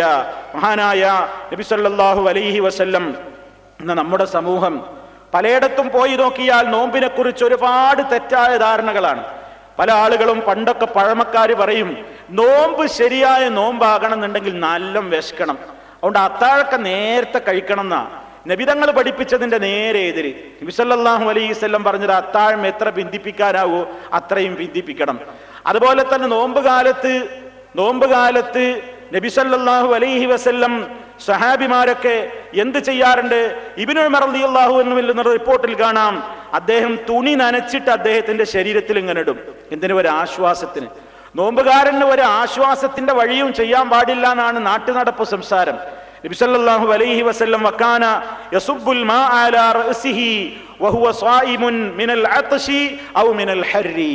ചൂടിന്റെ കടുപ്പമുണ്ടാകുമ്പോ അല്ലെങ്കിൽ ദാഹം കഠിനമാകുമ്പോ നബി സല്ലല്ലാഹു അലൈഹി വസല്ലം നല്ല തണുത്ത വെള്ളം അവിടുത്തെ തലയിലേക്ക് ഇങ്ങനെ ഒഴിക്കാറുണ്ട് നോമ്പുകാരനായിരിക്കെ. നോമ്പുകാരൻ ഇങ്ങനെ വല്ലാതെ പീഡനം സഹിക്കണം, പ്രയാസപ്പെടുത്തണം, ഒരു കാറ്റുകൊണ്ടുകൂടാ, കുളിച്ചുകൂടാ, തലയിൽ വെള്ളം ഒഴിച്ച് തണുപ്പിച്ചുകൂടാ, തുണി നനച്ച് ശരീരത്തിൽ ഇട്ടുകൂടാ, കുളിച്ചുകൂടാ എന്ന ധാരണകൾക്കൊന്നും അടിസ്ഥാനമില്ല സുഹൃത്തുക്കളെ. ഒരു ആശ്വാസവും കിട്ടാൻ പാടില്ല എന്നുള്ള ധാരണ ശരിയല്ല. ലാ ബഅസ ബിൽ മദ്മള വത്തബറുദ് ലിസ്സായിം. ഒരു നോമ്പുകാരന് ഇടക്കിടക്ക് തണുപ്പിക്കാവുന്ന പണികളൊക്കെ ചെയ്യാ. മലമലത്ത് ചെയ്യാൻ എന്തിന്? വായിങ്ങനെ വെള്ളം വറ്റിയാണ്, വായിൽ ഇങ്ങനെ വെള്ളം വറ്റുക. അപ്പൊ ഇടക്കിടക്ക് ഇത് കുടിക്കാൻ പറ്റില്ലല്ലോ. അതുകൊണ്ട് എന്ത് ചെയ്യാണ്? ഇടക്കിടക്ക് വായിൽ ഇങ്ങനെ വെള്ളമാക്കി തുപ്പുക, വായിൽ വെള്ളം കൊപ്പിളിക്കുക. അതുപോലെ തന്നെ ഇടക്കിടക്ക് കുളിക്കുക. തുണി നല്ല തണുത്ത വെള്ളത്തിൽ നനച്ചിട്ട് അത് ശരീരത്തിലും തലയിലൊക്കെ തുടക്കുക. അങ്ങനെയൊക്കെ ആശ്വാസത്തിനുള്ള മാർഗങ്ങളൊക്കെ തേടാം. അതല്ലാതെ ശരീരത്തെ മാക്സിമം പീഡിപ്പിച്ച നോമ്പിന്റെ കൂലി ഇങ്ങനെ കൂടും. അത്താഴം വളരെ നേരത്തെ കഴിച്ച് സുബഹിയാകുമ്പോഴേക്ക് കാലിയായ വയറുകൊണ്ട് നോമ്പെടുക്കണം. അതൊന്നും ഇസ്ലാമല്ല. അതൊക്കെ നാട്ടുനടപ്പും കേട്ടുകേൾവികളും ഊഹാപോഹങ്ങളും മാത്രമാണ് സഹോദരങ്ങളെ. മഹാനായ അനസ് ബിൻ മാലിക് റളിയല്ലാഹു അൻഹുവിന് നമ്മുടെയൊക്കെ റൂമുകളിൽ നിന്ന് കാണുന്നത് പോലെയുള്ള ബാത്ത് ടബ് പോലെ ഒരു വലിയ വെള്ളപ്പാത്രത്തിന്റെ തൊട്ടി ഉണ്ടായിരുന്നു എന്നാണ്. അനസ് റളിയല്ലാഹു തആല അൻഹുവിന്റെ വീട്ടിലൊരു വലിയ വെള്ളപ്പാത്രത്തിൽ നിറക്കുന്ന ഒരു തൊട്ടി. എന്നിട്ട് മഹാനവറുകൾ പറയാണ്, ഞാൻ നോമ്പുകാരനായിരിക്കുമ്പോൾ വല്ലാത്ത ചൂടും വിഷമവും ഒക്കെ പ്രയാസം എനിക്ക് തോന്നുമ്പോൾ ഞാൻ ആ വെള്ളത്തൊട്ടിയിൽ വെള്ളം നിറച്ചിട്ട് അതിലങ്ങനെ കിടക്കും. എന്തിന്? ഒരാശ്വാസം കിട്ടാൻ വേണ്ടി. നമ്മളാണെങ്കിൽ ഇപ്പൊ എന്താ പറയാ, പുഴയിൽ ഇറങ്ങിയിരുന്നൂടാ, കുളത്തിൽ ഇറങ്ങിയിരുന്നൂടാ, കാരണം ദ്വാരണ്ട് വെള്ളം മേപ്പെട്ട് കയറും എന്നാണ്. ഈ രൂപത്തിലാണ് നമ്മൾ അഹ്കാമുകളും മസ്അലകളും ഒക്കെ പഠിക്കുന്നത്. വാസ്തവത്തിൽ സുഹൃത്തുക്കളെ, ഏതൊരു നിയമവും ദീൻ നമ്മൾ പഠിക്കുമ്പോൾ അതിൻ്റെതായ അതോറിറ്റിയിൽ നിന്ന് പഠിക്കണം. മഹാന്മാരായ ആളുകളെ സംബന്ധിച്ച് അനസ് റളിയല്ലാഹു അൻഹു, ഹസൻ ബസരി റഹിമഹുല്ലാ, ഇബ്രാഹിമുൻ നഖഈ റഹിമഹുല്ലാ, ഇവരൊക്കെ പറഞ്ഞതെന്താണ്? നോമ്പുകാരന് വേണമെങ്കിൽ കണ്ണിൽ ചൊറിച്ചിലൊക്കെ ഉണ്ടാകുമ്പോൾ ആണുങ്ങൾ ഉണ്ടല്ലോ സുറുമയിടൽ, അങ്ങനെ സുറുമക്കോല് കൊണ്ട് സുറുമയിടുന്നത് കൊണ്ട് ഒരു വിരോധവുമില്ല. ഇത്തരത്തിലുള്ള ധാരാളം സംഭവങ്ങൾ നമുക്ക് കാണാൻ സാധിക്കും. ചില ആളുകൾ തെറ്റിദ്ധരിച്ചു, അതെന്താ? നോമ്പുകാരൻ ഉച്ചക്ക് ശേഷം പല്ല് തേക്കാൻ പാടില്ല എന്നാണ്. ഉച്ചക്ക് ശേഷം പല്ല് തേക്കാൻ പാടില്ല. ഇപ്പൊ ശാഫിഈ മദ്ഹബിലൊക്കെ ഉച്ചക്ക് ശേഷം പല്ല് തേക്കൽ കറാഹത്താണ്. എന്താ സുഹൃത്തുക്കളെ അങ്ങനെ വരാൻ കാരണം? ഒരു ഹദീസ് മനസ്സിലാക്കിയിടത്തുള്ള അബദ്ധമായ ധാരണയാണ് അങ്ങനെ ഒരു അഭിപ്രായം വരാൻ കാരണം. എന്താ ആ ഹദീസിലുള്ളത്? നബി സല്ലല്ലാഹു അലൈഹി വസല്ലം പറഞ്ഞു, എന്റെ ആത്മാവ് ആരുടെ കയ്യിലാണോ അവനെ തന്നെയാണ് സത്യം. ലഖലൂഫു ഫമിസ്സായിം, നോമ്പുകാരന്റെ വായിൽ നിന്ന് വരുന്ന ഗന്ധം അത്യബു ഇൻദല്ലാഹി മിൻ റീഹിൽ മിസ്കി, അല്ലാഹുവിന്റെ അടുക്കൽ അത് കസ്തൂരിയേക്കാൾ സുഗന്ധമുള്ളതാകുന്നു. ഈ ഹദീസ് വായിച്ചപ്പോ പല ആളുകളും മനസ്സിലാക്കി, എന്നാ കസ്തൂരി അവിടെ നിന്നോട്ടെ, നോമ്പുകാരന്റെ വായ പകർച്ചയായിട്ടൊരു മണം വരിക, അത് ഉച്ചക്കാവുമ്പോ കൂടും, ഉച്ചക്ക് ശേഷമാവുമ്പോ കൂടുതൽ വായ പകർച്ചയായിട്ട് മണം വരും. അപ്പൊ വിചാരിച്ചു, എന്നാ പിന്നെ ഈ കസ്തൂരി അവിടെ നിന്നോട്ടെ എന്ന നിലക്ക് ഉച്ചക്ക് ശേഷം നോമ്പുകാരൻ പല്ല് തേച്ച് വായ ശുചീകരിക്കുന്നത് കറാഹത്താണ് എന്ന് ചില ആളുകൾ പറഞ്ഞു. വാസ്തവത്തിൽ സുഹൃത്തുക്കളെ, നബി സല്ലല്ലാഹു അലൈഹി വസല്ലം പറഞ്ഞതെന്താ? ലൗലാ അന്നശുഖ അലാ ഉമ്മത്തി ലഅമർതുഹും ബിസ്സിവാകി ഇൻദ കുല്ലി വുളൂ, എന്റെ ഉമ്മത്തിന് ബുദ്ധിമുട്ടായി തീരും എന്ന് ഞാൻ ഭയപ്പെട്ടിട്ടില്ലായിരുന്നുവെങ്കിൽ ഞാൻ എൻ്റെ ഉമ്മത്തിനോട് നിർബന്ധമായും കൽപ്പിക്കുക തന്നെ ചെയ്യുമായിരുന്നു, എല്ലാ വുളൂഇന്റെ സന്ദർഭത്തിലും മിസ്വാക്ക് ചെയ്യണമെന്ന്. അവിടെ നോമ്പുകാരന് അല്ലാത്തവൻ എന്ന വ്യത്യാസമൊന്നും പറഞ്ഞിട്ടില്ല. നോമ്പുകാരനായ വ്യക്തി വുളു എടുക്കുമ്പോഴും അല്ലാത്തയാളാണെങ്കിലും 5 നേരം വുളു എടുക്കുമ്പോഴും മിസ്വാക്ക് ഇപ്പൊ സുന്നത്തേയുള്ളൂ, നിർബന്ധാക്കുമായിരുന്നു ഞാൻ എന്നാണ് നബി സല്ലല്ലാഹു അലൈഹി വസല്ലം പറഞ്ഞത്. മാത്രമല്ല ആ ഹദീസിന്റെ തന്നെ നസായി റിപ്പോർട്ട് ചെയ്ത ഹദീസിൽ അള്ളാന്റെ അടുക്കലാണ് മണം, നമുക്ക് മണപ്പിച്ച് നടക്കാനുള്ളതല്ല, അള്ളാഹുവിന്റെ അടുക്കൽ അത് ഇൻദല്ലാഹി യൗമൽ ഖിയാമ എന്ന് വേറെ റിപ്പോർട്ടിലുണ്ട്. ഖിയാമത്ത് നാളിൽ പടച്ചവന്റെ അടുക്കൽ അതിന് അങ്ങനത്തെ ഒരു സുഗന്ധാണ് എന്ന് പറഞ്ഞാൽ അതിന്റെ അർത്ഥം എന്താ? ഇവിടെ നമ്മൾ ഇങ്ങനെ നല്ലോണം വായ മണപ്പിച്ച് ആണും പെണ്ണും ഒക്കെ പല്ല് തേക്കാതെ അങ്ങനെ നോമ്പുകാരനായിട്ട് നടന്ന അത് അള്ളാന്റെ അടുക്കൽ ഇവിടെ സുഗന്ധാണ് എന്നല്ല, അത് പരലോകത്ത് കിട്ടുന്ന അതിന്റെ പുണ്യമാ. ഏതുപോലെ ഷഹീദുകളായ മനുഷ്യന്മാരെ പറ്റി നബി സല്ലല്ലാഹു അലൈഹി വസല്ലം പറഞ്ഞില്ലേ, അള്ളാഹുവിന്റെ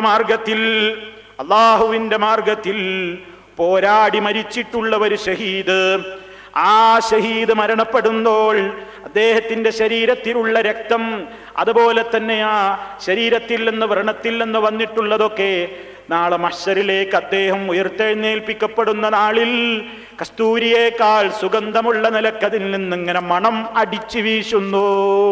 അപ്പൊ പരലോകത്തെ കാര്യമാണ്. മാത്രമല്ല ഇത് വിശദീകരിച്ചെടുത്ത് പണ്ഡിതന്മാർ പറഞ്ഞു, അൽ മുറാദു അന്നല്ലാഹ യജ്സീഹി ഫിൽ ആഖിറ ഫതകൂന നക്ഹതുഹു അത്യബ മിൻ റീഹിൽ മിസ്ക് കമാ യഅതിൽ മക്ലൂമു വരിഹു ജുർഹിഹി തഫൂഹു മിസ്കാ. നേരത്തെ പറഞ്ഞില്ലേ, ഒരു ഷഹീദിന്റെ മുറിവിൽ നിന്ന് അടിച്ചു വീശുന്ന ഗന്ധം പോലെ മഹ്ശറിൽ അത് സത്യവിശ്വാസിയായ ആളുകളെ സംബന്ധിച്ചിടത്തോളം അവർക്കത് ഏറ്റവും പ്രധാനപ്പെട്ട ഒരു പുണ്യത്തിന് കാരണമാകും എന്നാണ്. അപ്പൊ പല്ല് തേക്കണം സഹോദരങ്ങളെ, എപ്പോഴും 5 നേരവും പല്ല് തേക്കണം. അതുപോലെ തന്നെ നമ്മൾ മനസ്സിലാക്കണം, ചില ആൾക്കാർ ചോദിക്കും ഛർദിച്ച നോമ്പ് മുറിയോ? ഛർദിച്ചാൽ സ്വാഭാവിക ഛർദി കൊണ്ട് പിന്നെ നോമ്പ് മുറിയുകയില്ല. അതേ അവസരത്തിൽ ഒരാൾ മനഃപൂർവ്വം ഛർദിച്ചാലോ, വായിൽ കൈയിട്ട് ഛർദിക്കുകയാണ്, അപ്പോൾ നോമ്പ് മുറിയും. ഒരാൾ മറന്നുകൊണ്ട് തിന്നു കുടിച്ചു, നോമ്പ് മുറിയോ? മുറിയൂല. ഒരാൾ പട്ടിണിക്കിട്ട് പ്രയാസപ്പെടുത്തലൊന്നുമല്ല നോമ്പിന്റെ ലക്ഷ്യം എന്നതിന് കൂടി ഇത് തെളിവാണ്. നബി സല്ലല്ലാഹു അലൈഹി വസല്ലം പറഞ്ഞത് എന്താണ്? ആരെങ്കിലും മറന്നുകൊണ്ട് തിന്നുകയും കുടിക്കുകയും ചെയ്താൽ അവൻ നോമ്പ് പൂർത്തിയാക്കട്ടെ എന്നാണ്. അവന് നോമ്പ് പൂർത്തിയാക്കട്ടെ. മാത്രല്ല, ആർക്കെങ്കിലും മറവിയോ മറ്റേതെങ്കിലും കാരണത്താലോ നോമ്പിന്റെ കാര്യത്തിൽ മാത്രമല്ല, ഇന്നല്ലാഹ വദഅ അൻ ഉമ്മത്തി അൽ ഖതഅ വൻ നിസ്യാന വമസ്തുക്രിഹു അലൈഹി, എന്റെ ഉമ്മത്തിൽ നിന്ന് വിടുതൽ ചെയ്യപ്പെട്ടിട്ടുണ്ട്. എന്റെ ഉമ്മത്തിന് മാപ്പാക്കി കൊടുക്കും. അൽ ഖത, തെറ്റ് സംഭവിച്ചാൽ, വൻ നിസ്യാൻ, മറവി സംഭവിച്ചാൽ, വമസ്തുക്രിഹു അലൈഹി, നിർബന്ധിപ്പിക്കപ്പെട്ടാലും. നമ്മൾ നോമ്പുകാരനായിട്ടിരിക്കുമ്പോൾ ഒരുത്തം വന്നിട്ട് പറഞ്ഞു, നീ ഒരു നോമ്പുകാരൻ, മതചിഹ്നങ്ങളെ അവഹേളിക്കുന്ന കാലമല്ലയോ, മതത്തിന്റെ ആചാരങ്ങളെ പരിഹസിക്കുന്ന ലോകമല്ലയോ? അപ്പൊ ഒരാൾക്ക് തോന്നുകയാണ്, ഒരാൾ നോമ്പെടുത്ത് ഇങ്ങനെ ഇരിക്കുകയാണ്, നോമ്പെടുത്തിരിക്കുമ്പോ ഒരുത്തന് വന്നിട്ട് തോന്നി ഇവനെന്തൊരു നോമ്പുകാരനാണ്, നിന്റെ നോമ്പ് ഞാൻ സമ്മതിക്കൂല എന്ന് പറഞ്ഞു ഒരാളെ മലർത്തിക്കിടത്തി കൈകാലികൾ ബലമായി പിടിച്ചു വെച്ച് വായയിലേക്ക് വെള്ളമൊഴിച്ചയാളെ കുടിപ്പിച്ചുവെങ്കിൽ അയാള് നോമ്പ് മുറിഞ്ഞോ? മുറിഞ്ഞിട്ടില്ല. വമസ്തുക്രിഹു അലൈഹി, നിർബന്ധിപ്പിക്കപ്പെട്ടവനും കുറ്റക്കാരനല്ല, അവന്റെയും നോമ്പ് ബാത്തിലാവുകയില്ല. ഇതൊക്കെ നമ്മൾ മനസ്സിലാക്കിയിരിക്കേണ്ട നിയമങ്ങളാണ്. അതുപോലെ ഭാര്യാഭർത്തൃ ബന്ധത്തെ സംബന്ധിച്ച് ചില ആൾക്കാർ വിചാരിച്ച് റമദാന്റെ രാത്രി ആയാൽ പോലും ഭാര്യാഭർത്തൃ ബന്ധം, ശാരീരിക ബന്ധം പാടില്ല എന്നാ. പണ്ട് കാലത്തും അങ്ങനെ ധാരണയുള്ള ആളുകൾ ഉണ്ടായിരുന്നു. എന്നാൽ പരിശുദ്ധ ഖുർആൻ പറഞ്ഞു, ഹില്ലലക്കും ലൈലത്തസ് സിയാമിർ റഫസു ഇലാ നിസായിക്കും, നിങ്ങളുടെ ഇണകളുമായി കൊണ്ട് നിങ്ങൾക്ക് സല്ലാപത്തിൽ ഏർപ്പെടുന്നത് റമദാനിന്റെ രാത്രികളിൽ നിങ്ങൾക്ക് അനുവദിക്കപ്പെട്ടിരിക്കുന്നു. അപ്പൊ പിന്നെ ചിലർക്കൊരു സംശയം ഉണ്ടാവൽ, എന്താണ് റമദാന്റെ രാത്രിയിൽ ഇങ്ങനെ സംഭവിച്ചു? സുബഹിയായിട്ട് ബാങ്കൊക്കെ കൊടുത്തു കഴിഞ്ഞതിന്റെ ശേഷമാണ് ഉണർന്നത്, കുളിച്ചിട്ടില്ല, ശുദ്ധിയായിട്ടില്ല. ജനാബത്തുകാരൻ ബാങ്ക് കൊടുക്കുന്നതിന്റെ മുമ്പ് തന്നെ, ഫജർ ആകുന്നതിന്റെ മുമ്പ് തന്നെ കുളിക്കേണ്ടതുണ്ടോ? നിർബന്ധമില്ല. ഫജർ ആയി കഴിഞ്ഞതിന്റെ ശേഷവും കുളിക്ക, സുബഹി നഷ്ടപ്പെടുത്തരുത് എന്ന് മാത്രമേ ഉള്ളൂ. സുബഹി നിസ്കരിക്കുന്നതിന്റെ മുമ്പ് കുളിച്ചിരിക്കണം എന്നതല്ലാതെ നമ്മള് ഫജറാകുന്നതിന്റെ മുമ്പേ ജനാബത്തുകാരൻ കുളിച്ചുകൊള്ളണം എന്നില്ല, നിർബന്ധമില്ല. കാരണം എന്താണ്? നബി സല്ലല്ലാഹു അലൈഹി വസല്ലം പ്രഭാതത്തിലായിത്തീരാറുണ്ട്. സുബഹി ബാങ്ക് കൊടുത്തതിന്റെ ശേഷവും അവിടുന്ന് വലിയ അശുദ്ധിയിൽ തന്നെ കഴിഞ്ഞിട്ടുണ്ട്, പിന്നീട് അവിടുന്ന് കുളിച്ച് അവിടുന്ന് ശുദ്ധിയായിട്ടുണ്ട് എന്നാണ് സഹാബിമാര് രേഖപ്പെടുത്തിയിട്ടുള്ളത്. മാത്രമല്ല, രാത്രിയോ പകലോ ഒക്കെ ഉറങ്ങുമ്പോ പല ആളുകൾക്കും സ്വപ്നത്തിൽ സ്ഖലനമുണ്ടാകാം. സ്വപ്നത്തിൽ സ്ഖലനം സംഭവിക്കും. ഉറക്കത്തിലല്ലേ അത് നടക്കുന്നത്. നോമ്പ് മുറിയുമോ? ഇല്ല. പലർക്കും ഉണ്ടാകാവുന്ന ഒരു സംശയമാണ്, അങ്ങനെ സംഭവിച്ചാൽ നോമ്പ് ബാത്തിലാകുമോ? ഇല്ല, നോമ്പ് ബാത്തിലാവില്ല. അതേ അവസരത്തിൽ നേരത്തെ ഛർദിയുടെ കാര്യം പറഞ്ഞതുപോലെ മനഃപൂർവ്വം ഒരാൾ സ്ഖലനം സംഭവിപ്പിക്കുകയാണെങ്കിലോ അതിന് പിന്നെ ഏറ്റവും വലിയ തെറ്റാണത്, അവന്റെ നോമ്പ് ബാത്തിലാക്കി കളയും. തന്റെ ഇണയുമായി ഒരാൾ പകൽ നേരത്ത് ശാരീരികമായ ബന്ധത്തിൽ ഏർപ്പെട്ടാലോ ശക്തമായ ഫൈനാണ് ഇസ്ലാം നിശ്ചയിച്ചിട്ടുള്ളത്. 2 മാസം തുടർച്ചയായി നോമ്പെടുത്തോളണം, മേലാലിനി ആ പണി ചെയ്യാൻ പാടില്ല. അത്ര ഗൗരവത്തോടുകൂടെയുള്ള ഫൈനാണ് ഇസ്ലാം നിശ്ചയിച്ചിട്ടുള്ളത്. നോമ്പുകാരൻ തന്റെ പകൽ സമയത്ത് നോമ്പുകാരനായിരിക്കെ തന്റെ ഭാര്യയുമായി ബന്ധപ്പെട്ട് കഴിഞ്ഞാൽ പടച്ചവനെ പറ്റിക്കുന്ന ചില പ്രവാസികളുണ്ട്. അവർ വിചാരിക്കും ഈ നോമ്പ് എന്നൊക്കെ പറയുന്നത് പ്രവാസികൾക്ക് ഇളവുണ്ട്. നാട്ടിലെത്തിയാൽ നമ്മൾ പാകെ 2 കൊല്ലോ 1 കൊല്ലോ ഒക്കെ കഴിഞ്ഞിട്ട് ലീവ് എടുത്ത് പോകുന്ന ആളുകളാണ്. അപ്പൊ പിന്നെ അവിടെ എത്തിയാൽ നമുക്ക് നോമ്പൊന്നുമില്ല. അതല്ലെങ്കിൽ യാത്രക്കാരനാണ് എന്ന് നീയത്ത് മാറ്റിയിട്ട് അല്ലെങ്കിൽ വേറെ എന്തെങ്കിലും വെള്ളം എന്തെങ്കിലും ഒക്കെ കുടിച്ചിട്ട് നോമ്പാണ് മുറിക്കും. എന്നിട്ട് പിന്നെ തന്റെ ഇണയുമായി ശാരീരികമായ ബന്ധത്തിൽ ഏർപ്പെടും. സഹോദരന്മാരെ, അതൊക്കെ അള്ളാഹുവിനെ പറ്റിക്കലാണ്. ഒരു നോമ്പ് ഇത് കാരണമായിട്ടൊരുത്തൻ നഷ്ടപ്പെടുത്തി കഴിഞ്ഞാൽ ഗുരുതരമായ കുറ്റമായിട്ടാണ് ഇസ്ലാം കാണുന്നത്. അതുകൊണ്ടൊരിക്കലും പകൽ സമയത്ത് നോമ്പുകാരനായിരിക്കെ നിർബന്ധ നോമ്പിന്റെ സന്ദർഭത്തിൽ റമദാനിൽ തന്റെ ഇണയുമായി ശാരീരിക ബന്ധത്തിൽ ഏർപ്പെടാൻ പാടില്ല. എന്നാൽ ചുംബിക്കാമോ? ചുംബനം നടത്തുന്നതിൽ തെറ്റുണ്ടോ? നബി സല്ലല്ലാഹു അലൈഹി വസല്ലമിന്റെ കാലത്ത് രണ്ടാളോട് രണ്ട് മറുപടിയാ പറഞ്ഞത്. രണ്ട് കൂട്ടർ വന്ന് ചോദിച്ചപ്പോ രണ്ട് മറുപടി. ഭാര്യയെ ചുംബിക്കാൻ പാടുണ്ടോ നോമ്പുകാരനായിരിക്കെ? പ്രശ്നമുണ്ടോ എന്ന് ചോദിച്ചു. അപ്പൊ ഒരാളോട് നബി തങ്ങൾ പറഞ്ഞു പറ്റൂല എന്ന് പറഞ്ഞു, വേറൊരാളോട് പറഞ്ഞു പറ്റും എന്ന് പറഞ്ഞു. അപ്പൊ ഒന്ന് ചോദിച്ചത് ചെറുപ്പക്കാരനാണ്, അവനക്ക് കൺട്രോൾ കിട്ടൂല, അനുവദിക്കപ്പെട്ട ഈ കാര്യത്തിലൂടെ വളരെ ഗുരുതരമായ കാര്യത്തിലേക്ക് അവൻ നീങ്ങും, അതുകൊണ്ട് അവനോട് പാടില്ല എന്ന് പറഞ്ഞു. വൃദ്ധനായ ഒരാളാണ്, അയാൾക്ക് പ്രശ്നമൊന്നുമില്ല, അയാൾക്ക് കൺട്രോൾ കിട്ടുന്ന പ്രായമാണ്, മനുഷ്യനാണ്, അയാളോട് അനുവദനീയാണ് എന്നും പറഞ്ഞു. ഉമർ റളിയല്ലാഹു തആല അൻഹു ഒരിക്കൽ വലിയ കുറ്റമായി താൻ ചെയ്തു പോയത് എന്ന് വിചാരിച്ചു. ഭാര്യയെ ചുംബിച്ചു നോമ്പുകാരനായിരിക്കെ നബി സല്ലല്ലാഹു അലൈഹി വസല്ലമയെ സമീപിച്ചുകൊണ്ട് ചോദിച്ചു, അള്ളാഹുവിന്റെ റസൂലേ, ഞാൻ ഇങ്ങനെ നോമ്പുകാരനായിരിക്കെ ഭാര്യയെ ചുംബിച്ചിട്ടുണ്ട്, വല്ലാത്തൊരു പ്രയാസമായി മഹാനവറുകൾക്ക്. ഇപ്പൊ നബി സല്ലല്ലാഹു അലൈഹി വസല്ലം വളരെ ഈസി ആയിട്ട് ചോദിച്ചു, എനിക്ക് വായിലെ വെള്ളം കുപ്പിളിക്കാറില്ലേ? ആ ഉണ്ട്, അതുകൊണ്ട് നോമ്പ് പറയോ? ഇല്ല. പിന്നെ ഇതും അങ്ങനെ പ്രശ്നമില്ല. അപ്പോ ആർക്കാണ് കൺട്രോൾ ലഭിക്കുക? കൺട്രോൾ കിട്ടുന്നവർക്കതാവാം. അതല്ല കൺട്രോൾ തെറ്റിപ്പോകുമോ എന്നാ പിന്നെ ആ പണിക്ക് പോകണ്ട എന്നാണ് നബി സല്ലല്ലാഹു അലൈഹി വസല്ലം ആ പഠിപ്പിച്ചതിന്റെ ഉദ്ദേശം. ഇനി സ്ത്രീകളെ സംബന്ധിച്ചിടത്തോളം അവര് ചിന്തിക്കാറുണ്ട്, ഭക്ഷണം പാകം ചെയ്യുമ്പോൾ രുചി നോക്കാൻ പാടുണ്ടോ, അതുകൊണ്ട് നോമ്പ് മുറിയുമോ? ഭക്ഷണം പാകം ചെയ്യുമ്പോൾ രുചി നോക്കാം. എങ്ങനെ? ഇറക്കരുത്.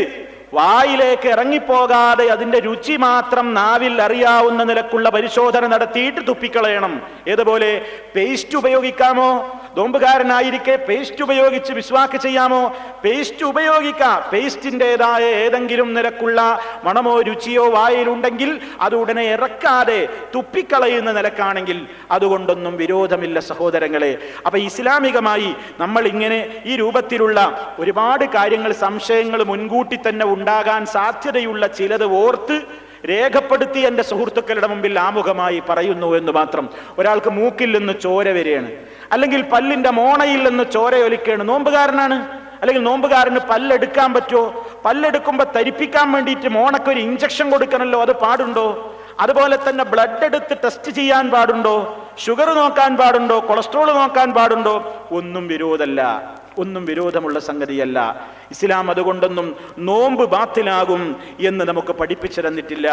ഇനി സഹോദരന്മാരെ, ഇസ്ലാം പറഞ്ഞ വളരെ പ്രധാനപ്പെട്ട ഒരു കാര്യമാണ്, നിങ്ങൾ അത്താഴം കഴിക്കാതിരിക്കരുത്. അത്താഴം കഴിക്കണം. അത്താഴം കഴിക്കാത്ത നോമ്പ് അച്ചായന്റെ നോമ്പാണെന്നാ ഇസ്ലാം പറയുന്നത്. അച്ചായന്മാർക്ക് പണ്ടുള്ള പരിപാടി എന്താണ്? ഫസ്ലു മാ ബൈന സിയാമിനാ വസിയാമി അഹ്ലിൽ കിതാബ് അസ്സഹൂർ. നമ്മുടെയും അഹ്ലി കിതാബുകാരുടെയും നോമ്പിന്റെ ഇടക്കുള്ള വ്യത്യാസം, നമ്മുടെ നോമ്പിന് നമുക്ക് അത്താഴമുണ്ട്, അതേ അച്ചായന്റെ നോമ്പിന് അത്താഴമില്ല. നബി സല്ലല്ലാഹു അലൈഹി വസല്ലം വരെ നമുക്ക് പഠിപ്പിച്ചു തരുമ്പോൾ സമൂഹം മനസ്സിലാക്കുന്നു, ചിലരൊക്കെ തഖ്വയങ്ങ് മൂത്തിട്ട് ഭക്തിയങ്ങ് വർദ്ധിച്ചിട്ട് ചില ഫളായിൽ കിതാബുകളിലൊക്കെ പറയുന്നു, മഹാനവറുകൾ ദിവസങ്ങളോളം അത്താഴം കഴിക്കാതെ നോമ്പെടുത്തിരുന്നു. എവിടുന്നാ സഹോദര ഈ ഭക്തി കിട്ടിയത്?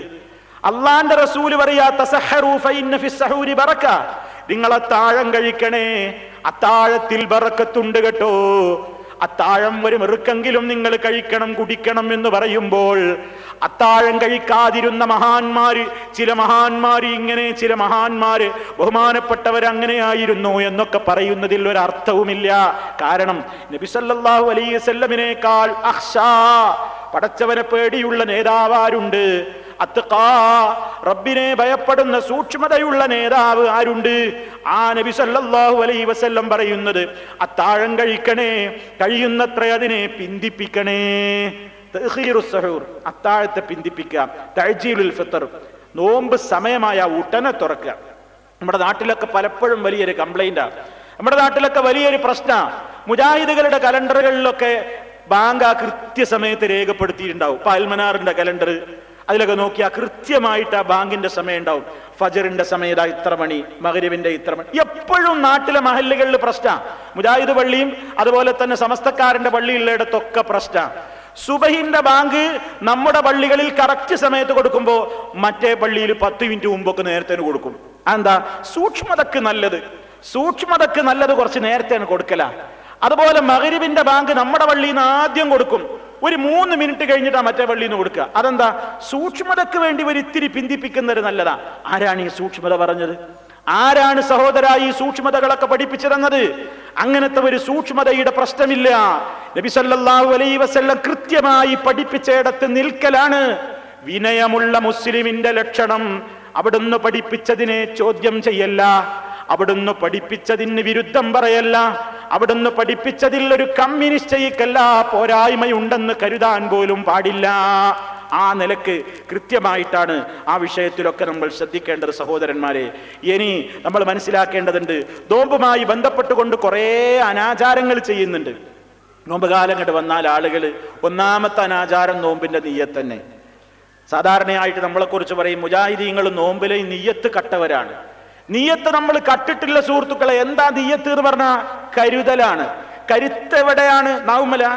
നാവ് കൊണ്ടാ ചിന്തിക്കല്, നാവ് കൊണ്ടാണ് ഓർക്കല്. ഓർക്കൽ, ചിന്തിക്കൽ ഹൃദയത്തിലാണ്. മഹല്ലുൻ നിയ്യത്തിയൽ ഖൽബു, നിയ്യത്തിന്റെ കേന്ദ്രം ഹൃദയമാകുന്നു. അതിങ്ങനെ റമദാൻ ഉണ്ടാവുമ്പോൾ ഒരാൾ ചൊല്ലിക്കൊടുക്കുക, തറാവീഹ് കഴിഞ്ഞാൽ ഒരാൾ ഇശാക്ക് ശേഷം ചൊല്ലിക്കൊടുക്കുക, നവൈതു സൗമഗദിൻ അന്നദാഇ ഫർള് റമദാന അദീസന ലില്ലാഹി തആല എന്നിങ്ങനെ. അത് അറബിയിലും പിന്നെ മലയാളത്തിലും ഒക്കെ ഇങ്ങനെ ആവർത്തിച്ച് തനിച്ച ബിദ്അത്താണ്. ഒരാളും അങ്ങനെ ചെയ്യരുത്. മറിച്ച് എനിക്ക് നാളെ നോമ്പാണെന്ന് ഓരോ രാത്രിയിലും എല്ലാവരും തന്റെ മനസ്സിനെ പഠിപ്പിച്ച് ദൃഢമായ ഒരു തീരുമാനമെടുക്കലാണ് നിയ്യത്ത് എന്ന് പറയുന്നത്. നിയ്യത്ത് നിസ്കാരത്തിന് ഉദു എടുക്കുമ്പോൾ വരെ പലർക്കും നിയ്യത്താണ്. നിസ്കാരത്തെ ഹലാലാക്കാൻ വേണ്ടി ഉദു എന്ന ഫർളിനെ ഞാനിതാ വീട്ടുന്നു എന്ന് പറഞ്ഞ് കയ്യിലിങ്ങനെ കോരിയെടുത്തിട്ട് അതുകൊണ്ട് ഇങ്ങനെ നിൽക്കും. വാസ്തവത്തിൽ ആ വെള്ളം അങ്ങോട്ട് ചോർന്നു പോകും. അപ്പോഴേക്ക് നിയ്യത്ത് ശരിയായില്ല, പിന്നെയും കോരിയെടുത്തു, പിന്നെയും നിയ്യത്ത് പറഞ്ഞു. ഇതൊക്കെ കഴിഞ്ഞു വന്ന് സൊഫിൽ നിന്നാലോ ഉസല്ലി ലില്ലാഹി തആല എന്ന് പറഞ്ഞ അറബിയിൽ പറഞ്ഞു, മലയാളത്തിലും പറഞ്ഞു. അതുകൊണ്ട് വസ്വാസ് തീരുന്നില്ല. വീണ്ടും കൈ കെട്ടഴിച്ചു, പിന്നെയും അവൻ നിസ്കരിക്കും. ഒരു 4 തവണയെങ്കിലും പലപ്പോഴും വസ്വാസുള്ള ആളുകൾ കൈ കെട്ടഴിച്ച് നിസ്കരിക്കും. ചിലപ്പോൾ വിചാരിക്കുമ്പോൾ മയ്യത്ത് നിസ്കരിക്കുകയാണോ, അപ്പം പെരുന്നാൾ നിസ്കരിക്കുകയാണോ എന്നൊക്കെ തോന്നുന്ന നിലക്ക് തക്ബീർ കെട്ടുന്നു അഴിക്കുന്നു. എന്താ കാരണം? ഈ നിയ്യത്ത് സംബന്ധമായ ഒരു ബിദ്അത്ത് കടന്നുകൂടിയതാണ്. അതുകൊണ്ട് നോമ്പുകാരൻ ഇങ്ങനെ ചൊല്ലിപ്പറയുന്ന നിയ്യത്തവനില്ല എന്ന് നമ്മൾ മനസ്സിലാക്കിയിരിക്കേണ്ടതുണ്ട്. നബി സല്ലല്ലാഹു അലൈഹി വസല്ലം പറഞ്ഞത് വഇന്നമാ ലികുല്ലി ഇംറിഇൻ മാ നവാ, ഓരോ മനുഷ്യനും അവൻ എന്താണോ കരുതിയത് അതാണുള്ളത്. എന്താ ഓരോരുത്തരും ചൊല്ലിപ്പറഞ്ഞത് അതുണ്ട് എന്നല്ല പറഞ്ഞത്. ഓരോരുത്തരും എന്താണോ കരുതിയത് അതാണ് അവനുള്ളത്. അതുകൊണ്ട് നമ്മൾ മനസ്സിലാക്കണം. അപ്പൊ ഉള്ള കാര്യങ്ങളെ സംബന്ധിച്ച് ഉള്ളതുപോലെ പഠിക്കുക. ഇല്ലാത്തത് ചെയ്യാനാണ് ആളുകൾക്ക് വലിയ ആവേശം ഉണ്ടാകുക. ഏതാനും ദിവസങ്ങൾക്ക് ഇപ്പൊ ഇന്നലെയൊക്കെ നോമ്പെടുത്ത ആളുകളുണ്ട് നമ്മുടെ നാട്ടിൽ. നമ്മുടെയൊക്കെ നാടുകളിൽ പരിശോധിച്ചു നോക്കിയാൽ ഇന്നലത്തെ ദിവസം നോമ്പെടുത്ത ആളുകളുണ്ട്. എന്താ കാരണം? ബറാത്ത് നോമ്പ് എന്ന പേരിൽ ഒരു നോമ്പെടുത്തു. അതിന്റെ കുറച്ച് ആഴ്ചകൾക്ക് മുമ്പ് മിഅ്റാജ് നോമ്പ് എന്ന പേരിൽ ഒരു നോമ്പെടുത്തവരുണ്ട്. ഈ 2 നോമ്പും ഇസ്ലാമിലില്ലാത്ത നോമ്പല്ലേ? ഇങ്ങനെ ഒരു നോമ്പ് ഇസ്ലാമിലില്ല. നബി സല്ലല്ലാഹു അലൈഹി വസല്ലമാണ് മിഅ്റാജ് പോയത്.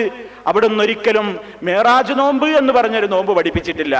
അതുപോലെ ശഅബാൻ 15 സ്പെഷ്യലായി ഒരു നോമ്പ് നബി സല്ലല്ലാഹു അലൈഹി വസല്ലം പഠിപ്പിച്ചിട്ടില്ല. അപ്പൊ ഇല്ലാത്ത കാര്യങ്ങൾ ചെയ്യാൻ ആളുകൾക്ക് വലിയ ആവേശം. ഉള്ള നോമ്പുകൾ നോൽക്കാനോ ഒരാവേശവും ഇല്ലതാനും. അതുകൊണ്ട് ഇത്തരത്തിലുള്ള അനാചാരങ്ങളിൽ നിന്നൊക്കെ പ്രിയമുള്ള സഹോദരന്മാരെ നമ്മൾ വിട്ടുനിൽക്കണം. അതുപോലെ റമദാനായി കഴിഞ്ഞാലുണ്ട് ചില വീടുകളിലൊക്കെ, നമ്മുടെയൊക്കെ നാടുകളിൽ കാണാം, നനച്ചുളി. അതിന്റെ മുമ്പ് കുളിക്കാത്ത മാതിരിയുണ്ട്. അതിന് മുമ്പ് കുളിക്കാത്ത മാതിരിയാണ്. റമദാനായ ഒരു നനച്ചുകുളി. അതിങ്ങനെ ഇലയൊക്കെ കൊണ്ടുവന്ന് വീടൊക്കെ ഇങ്ങനെ കഴുകി വൃത്തിയാക്കി, അതുപോലെ തന്നെ എല്ലാ നിലക്കുള്ള പ്രത്യേകമായ സംവിധാനങ്ങളൊക്കെ ചെയ്ത് നമസ്കാരപ്പായൊക്കെ ഒന്ന് കഴുകി, മുസല്ലയൊക്കെ ഒന്ന് കഴുകി ഉണക്കി, എവിടെയാണ് നിസ്കാരക്കുപ്പായം മൂടി വെച്ചിട്ടുള്ളത് അതൊക്കെ ഒന്ന് എടുത്ത് പ്രത്യേകമായി കഴുകി ഉണക്കി, സൂപ്പർ വെയിറ്റ് ഒക്കെ ഒന്ന് ബുക്കി, ഒന്ന് പ്രത്യേകമായ ഒരു ഒരുക്കം. വാസ്തവത്തിൽ സഹോദരന്മാരെ, അങ്ങനെ ഒരു റമദാനിനെ വരവേൽക്കാൻ തുടക്കത്തിൽ അതിന്റെ തലേന്നാളൊരു നനച്ചുകുളി എന്ന് പറയുന്ന ഒരു പരിപാടി ഇസ്ലാം ഒരിക്കലും നിശ്ചയിച്ചിട്ടില്ല. അതുപോലെ സാധാരണഗതിയിൽ കണ്ടുവരാറുള്ള ചില അനാചാരങ്ങളുണ്ട്. അതെന്താ? റമദാനായി കഴിഞ്ഞാൽ സ്പെഷ്യൽ ദിക്റുകൾ.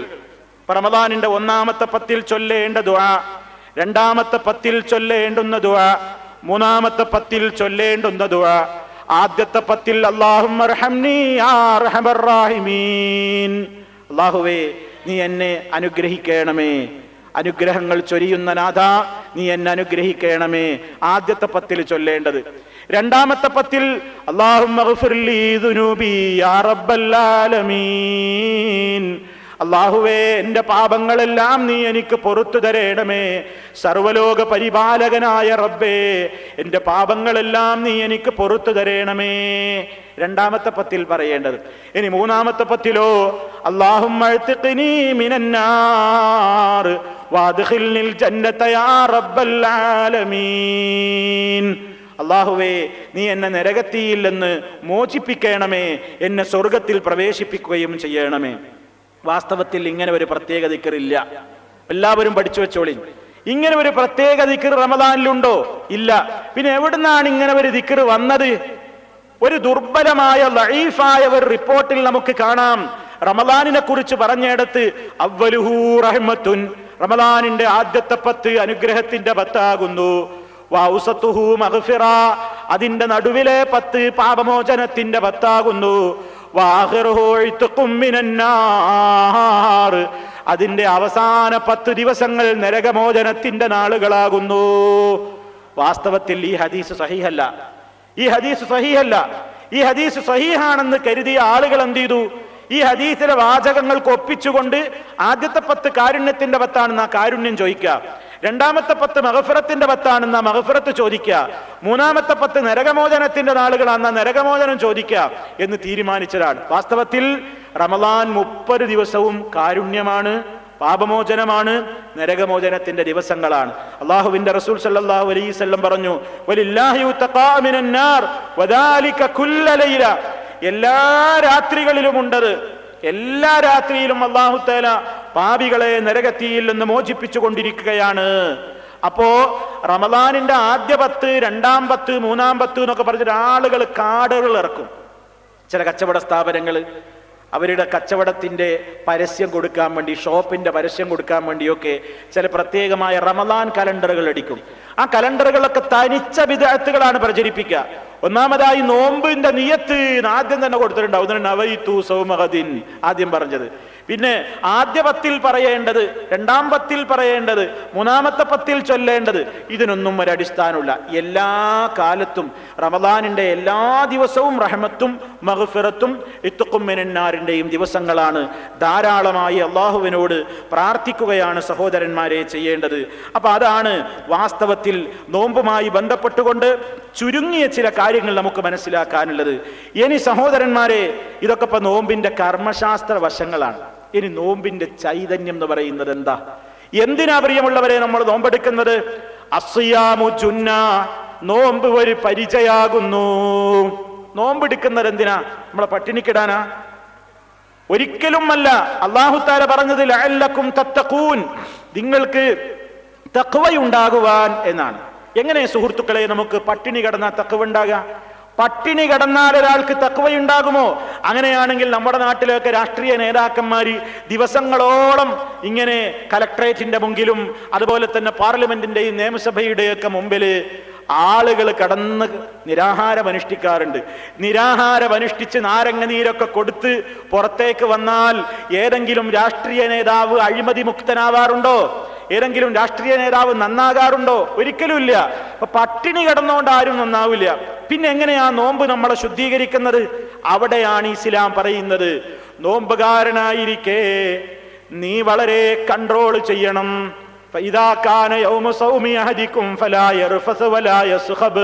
അവൻ അനാവശ്യ വർത്തമാനത്തിന് പോകരുത്. കണ്ണുകൾക്ക് നോമ്പുണ്ട്. ആമാശയത്തെ മാത്രം പട്ടിണിക്കിടലല്ല, കണ്ണുകൾക്ക് നോമ്പുണ്ട്, കാതുകൾക്ക് നോമ്പുണ്ട്, അതേ നാവിന് നോമ്പുണ്ട്, കൈകാലുകൾക്ക് നോമ്പുണ്ട്. എല്ലാ നിലക്കും നീ നിയന്ത്രണം പാലിക്കണം. അങ്ങനെ നീ നിയന്ത്രിച്ച് ഇങ്ങനെ ഇരിക്കുക, വളരെ നിയന്ത്രിച്ച്. കണ്ണുകൊണ്ടരുതാത്തതൊന്നും കാണുന്നില്ല, കേൾക്കുന്നില്ല, സംസാരിക്കുന്നില്ല. വളരെ ഭക്തിയിലിരിക്കുമ്പോഴാണ് ഒരുത്തം വന്നിട്ട് ചിരി തോണ്ടുന്നത്. ഒരുത്തം വന്ന് നമ്മളെ ദേഷ്യം പിടിപ്പിക്കാണ്. നബി സല്ലല്ലാഹു അലൈഹി വസല്ലം പറഞ്ഞു, ഏതെങ്കിലും ഒരാൾ വന്നിട്ട് വന്നിട്ട് ചീത്ത വിളിക്കുകയാണ്, അതല്ലെങ്കിൽ പോരിനുണ്ടോ എന്ന് വെല്ലുവിളിക്കുകയാണ്, ധൈര്യമുണ്ടെങ്കിൽ ഇറങ്ങടാ, ധൈര്യമുണ്ടെങ്കിൽ എന്റെ ഈ കാര്യത്തിന് മറുപടി പറയടാ എന്നിങ്ങനെ നോമ്പുകാരൻ ക്ഷമിച്ച് സഹിച്ച് കഴിഞ്ഞുകൂടുമ്പോൾ അവനെ വാശി പിടിപ്പിക്കുമ്പോൾ ആ സമയത്ത് നബി സല്ലല്ലാഹു അലൈഹി വസല്ലം പറയുന്നു, ഫൽയഖുൽ ഇന്നി സ്വായിം, ഞാൻ നോമ്പുകാരനാണ് എന്ന് പറഞ്ഞൊഴിഞ്ഞു മാറണം. മനുഷ്യന് കൺട്രോൾ ചെയ്യാൻ കഴിയാത്തൊരു നേരമാണത്. ആർക്കും വളരെ വാശി പിടിക്കുന്ന നേരം. വെല്ലുവിളിച്ചോക്കണ്ടേ നമ്മള്, ധൈര്യം ഉണ്ടെങ്കിൽ ഇറങ്ങടാ, ആണാണെങ്കിൽ ഇറങ്ങടാ എന്നൊക്കെ പറയുമ്പോ എത്ര കൺട്രോളുള്ള മനുഷ്യന്റെയും കൺട്രോൾ അങ്ങോട്ട് വിട്ടുപോകും. ആ സമയത്ത് വലിയ കൺട്രോൾ വേണമെന്നാ നബി സല്ലല്ലാഹു അലൈഹി വസല്ലം പറയുന്നത്. അതിനാണ് നോമ്പ്. ഇദ്ഫഅ ബില്ലത്തി ഹി അഹ്സൻ ഫഇദല്ലദീ ബൈനക വബൈനഹു അദാവത്തുൻ കഅന്നഹു വലിയ്യുൻ ഹമീം വമാ യുലഖാഹാ ഇല്ലല്ലദീന സബറൂ വമാ യുലഖാഹാ ഇല്ലാ ദൂ ഹള്ളിൻ അളീം.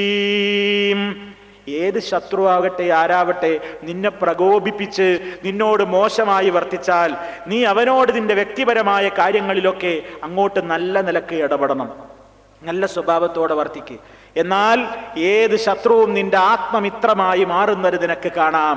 പക്ഷേ തുടർന്നുകൊണ്ട് അല്ലാഹു പറഞ്ഞു, ഇത് അങ്ങേയറ്റത്തെ സബറുള്ളവർക്കല്ലാതെ കഴിയാത്ത കാര്യമാണ്, മഹാഭാഗ്യവാന്മാർക്കല്ലാതെ കഴിയാത്ത കാര്യമാണ് എന്നുകൂടി അല്ലാഹു തആല പറഞ്ഞു. ഈ വലിയ സൽഗുണമാണ് പ്രിയമുള്ളവരെ റമളാൻ എന്ന പാഠശാലയിൽ നിന്ന് ഞാനും നിങ്ങളും നേടിയെടുക്കേണ്ടത്. നമ്മൾ നോമ്പ് തോൽക്കുന്നതിനാ സ്വന്തത്തെ കൺട്രോൾ ചെയ്യാൻ. ചില മനുഷ്യന്മാർക്ക് ഭയങ്കര തടിയും മുടുക്കും, ശത്രുവിനെ അടിച്ച് നിലം പരിശാക്കാനുള്ള കഴിവൊക്കെ ഉണ്ടാവും. ഒരു സെക്കൻഡ് നേരത്തേക്ക് പോലും മനസ്സിനെ കൺട്രോൾ ചെയ്യാനുള്ള കഴിവുണ്ടാവില്ല.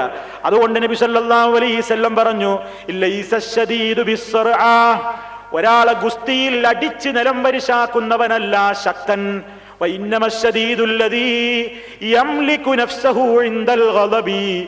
ദേഷ്യം വരുന്ന നേരത്ത് കോപാഗ്നി കൊണ്ട് ശരീരം വിറക്കുമ്പോ തന്റെ മനസ്സിനെ കൺട്രോൾ ചെയ്ത് പിടിച്ചു നിർത്താൻ ആർക്ക് കഴിയുമോ അവനാണ് യഥാർത്ഥത്തിലുള്ള ശക്തൻ. ഇതാണ് നബി സല്ലല്ലാഹു അലൈഹി വസല്ലം പറയുന്നത്. ഇത് നേടിയെടുക്കാനാണ് നോമ്പ്. ഇത് നേടിയെടുക്കാനാണ് പ്രിയമുള്ളവരെ അള്ളാഹുവിന്റെ നമുക്ക് നോമ്പ് അള്ളാഹു റബ്ബുൽ ആലമീൻ നിർബന്ധമാക്കിയിട്ടുള്ളത്. ഈ ഒരു പ്രത്യേകമായ അവസ്ഥയാണ് നമ്മിൽ ഉണ്ടാകേണ്ടത്. കണ്ണും കാതും നാവും ഒക്കെ എല്ലാ വൃത്തികേടുകളിൽ നിന്നും മാറ്റിയിട്ട് നേരം പോക്കിന്റെ പരിപാടികളൊക്കെ ശൈത്താൻ പലതും തോന്നിപ്പിക്കും. ആളുകൾ റമദാനായ നേരം പോകുക, ടൈം പാസിന് എന്തൊക്കെ മാർഗങ്ങളുണ്ട്. എല്ലാവരുടെ കയ്യിലും വേണം. സുഹൃത്തുക്കളെ, ഞാൻ എൻ്റെ കുടുംബത്തിലെ താമസിക്കുന്ന മുഴുവൻ ആളുകളോടും പറയണം, ഒരു കുടുംബത്തിൽ ഒരു ഖുർആനൊന്നും ഉണ്ടായാൽ പോരാ, എല്ലാവർക്കും ആളെണ്ണ ഓരോ ഖുർആൻ ഉണ്ടാവണം. എന്നിട്ട് ഖുർആനുമായിട്ടുള്ള ബന്ധം, റമളാനായ ഖുർആനുമായിട്ടുള്ള വലിയ ബന്ധം വേണം. നമ്മുടെ മുൻഗാമികളൊക്കെ എത്രയാ ഖത്ം തീർത്തത്. ഇമാം മാലിക് റഹ്മത്തുള്ളാഹി അലൈഹിയെ കുറിച്ചുള്ള ചരിത്രത്തിൽ കാണാം, അദ്ദേഹം റമളാനാണ്ടായ കഴിഞ്ഞാൽ പിന്നെ അദ്ദേഹത്തിന്റെ പുസ്തകശാലയൊക്കെ അടച്ചുപൂട്ടുന്നതാണ്. പിന്നെ അതിലേക്കൊന്നും ചിന്തിക്കൂല. ഹദീസുകൾ പഠിപ്പിച്ചു കൊടുക്കുന്ന സംവിധാനം പോലും അദ്ദേഹം തൽക്കാലത്തേക്ക് നിർത്തിവെക്കുമെന്നാണ്. ഒക്കെ മജ്ലിസുൽ ഖുർആൻ, ഖുർആനുമായിട്ടുള്ള ബന്ധം, ഖുർആൻ പഠിക്കുക, അത് മനഃപ്പാഠമാക്കുക, അത് പാരായണം ചെയ്യുക. അങ്ങനെ വീട്ടിലുള്ള എല്ലാ ആളുകൾക്കും ഓരോ ഖുർആൻ വേണം. ആ സമയം കിട്ടുമ്പോഴൊക്കെ പാരായണം ചെയ്യുക. ഓതി തീർന്നിടത്ത് അടയാളം വെക്കുക, വീണ്ടും ഓതുക. അങ്ങനെ നിരന്തരമായി നമ്മുടെ ടൈം പാസിന് വേണ്ടി മറ്റുള്ള കാര്യങ്ങളിലേക്ക് പോകാതെ, സീരിയലുകളിലേക്ക് പോകാതെ, സിനിമകളിലേക്ക് പോകാതെ, മ്യൂസിക്കുകളിലേക്ക് പോകാതെ, നോവലുകളിലേക്ക് പോകാതെ, അനാവശ്യമായ ഭാഷണങ്ങളിലേക്ക്, സംസാരങ്ങളിലേക്ക് തിരിയാതെ നോമ്പുകാരൻ വളരെയേറെ നിയന്ത്രണം പാലിച്ചു കഴിഞ്ഞാൽ ലഅല്ലക്കും തത്തഖൂൻ, അവന്റെ ജീവിതത്തിൽ വലിയൊരു സൂക്ഷ്മത അല്ലാഹു റബ്ബുൽ ആലമീൻ അവന് നൽകും. അപ്പോ സഹോദരന്മാരെ, ഇതുവരെ ഈ പറഞ്ഞതൊക്കെ എന്താണ്?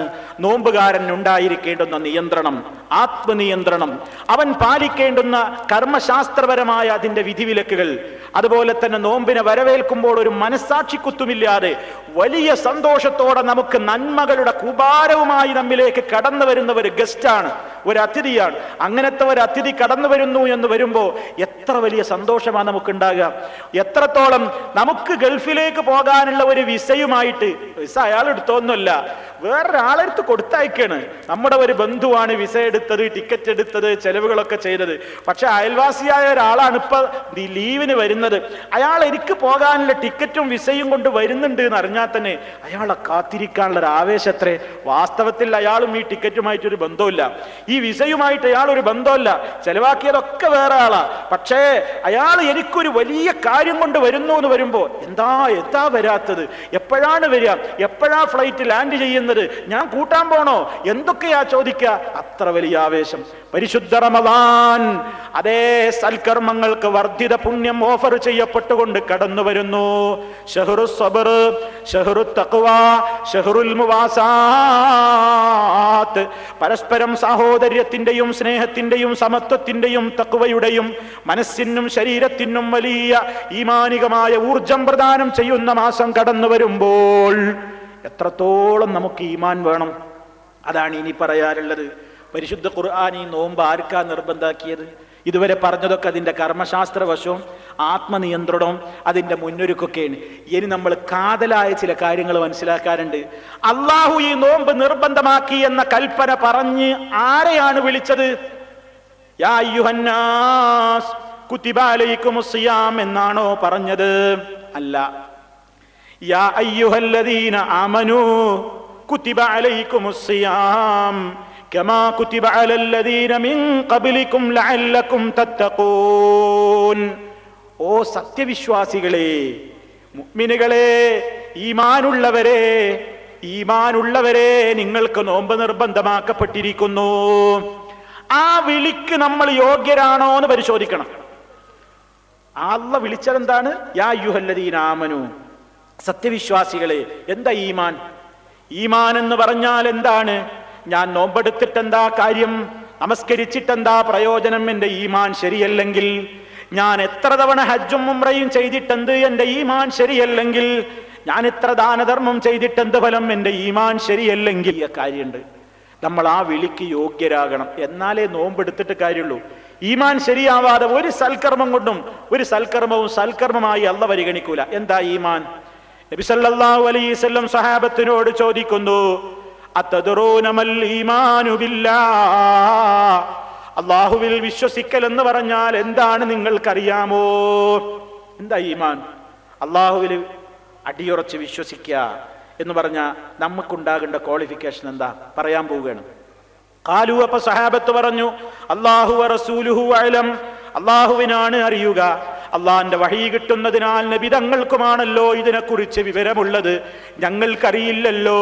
അപ്പൊ നബി സല്ലല്ലാഹു അലൈഹി വസല്ലം പഠിപ്പിച്ചു കൊടുക്കുന്നു, എന്താണ് ഈമാൻ?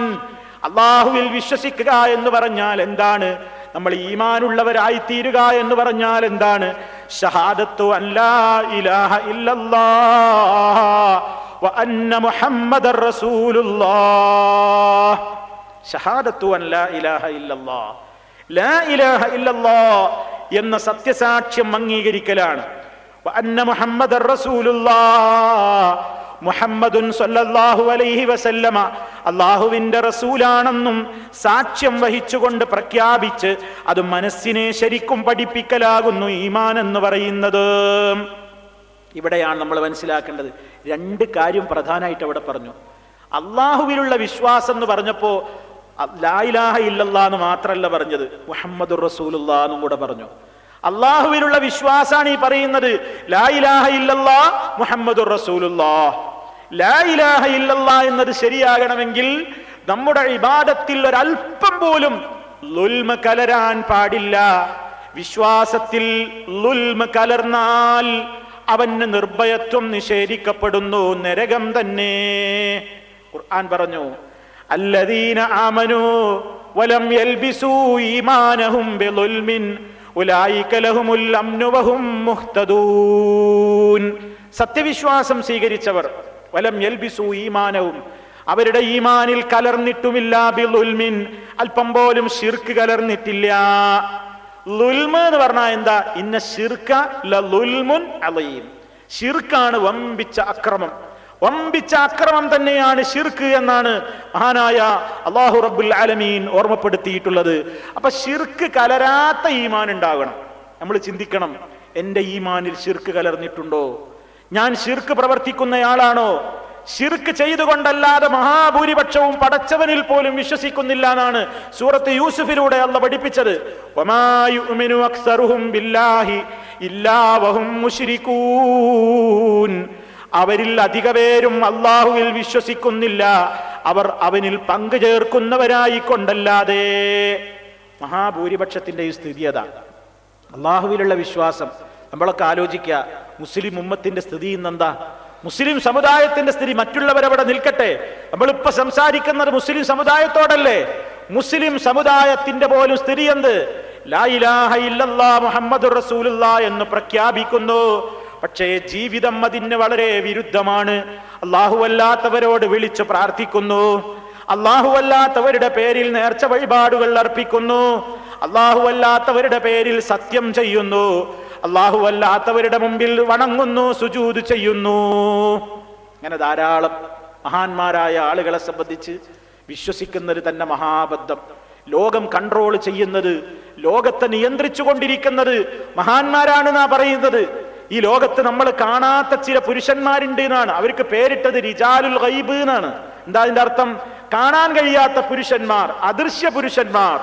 അദൃശ്യ പുരുഷന്മാരാണത്ര ഈ ലോകം കൺട്രോൾ ചെയ്യുന്നത്. ഇവിടെ മഴ പെയ്യിപ്പിക്കുന്നത്, ഇവിടെ ഭക്ഷണദാനങ്ങൾ വിതരണം ചെയ്യുന്നത്, മനുഷ്യന് വേണ്ട എല്ലാ കാര്യങ്ങളും ഇവിടെ നിയന്ത്രിച്ചു കൊണ്ടിരിക്കുന്നത് അദൃശ്യ ലോകത്തുള്ള പുരുഷന്മാരാകുന്നു എന്ന വിശ്വാസം നമ്മുടെ നാട്ടിൽ വ്യാപകമായി പ്രചരിച്ചു കൊണ്ടിരിക്കുകയാണ്.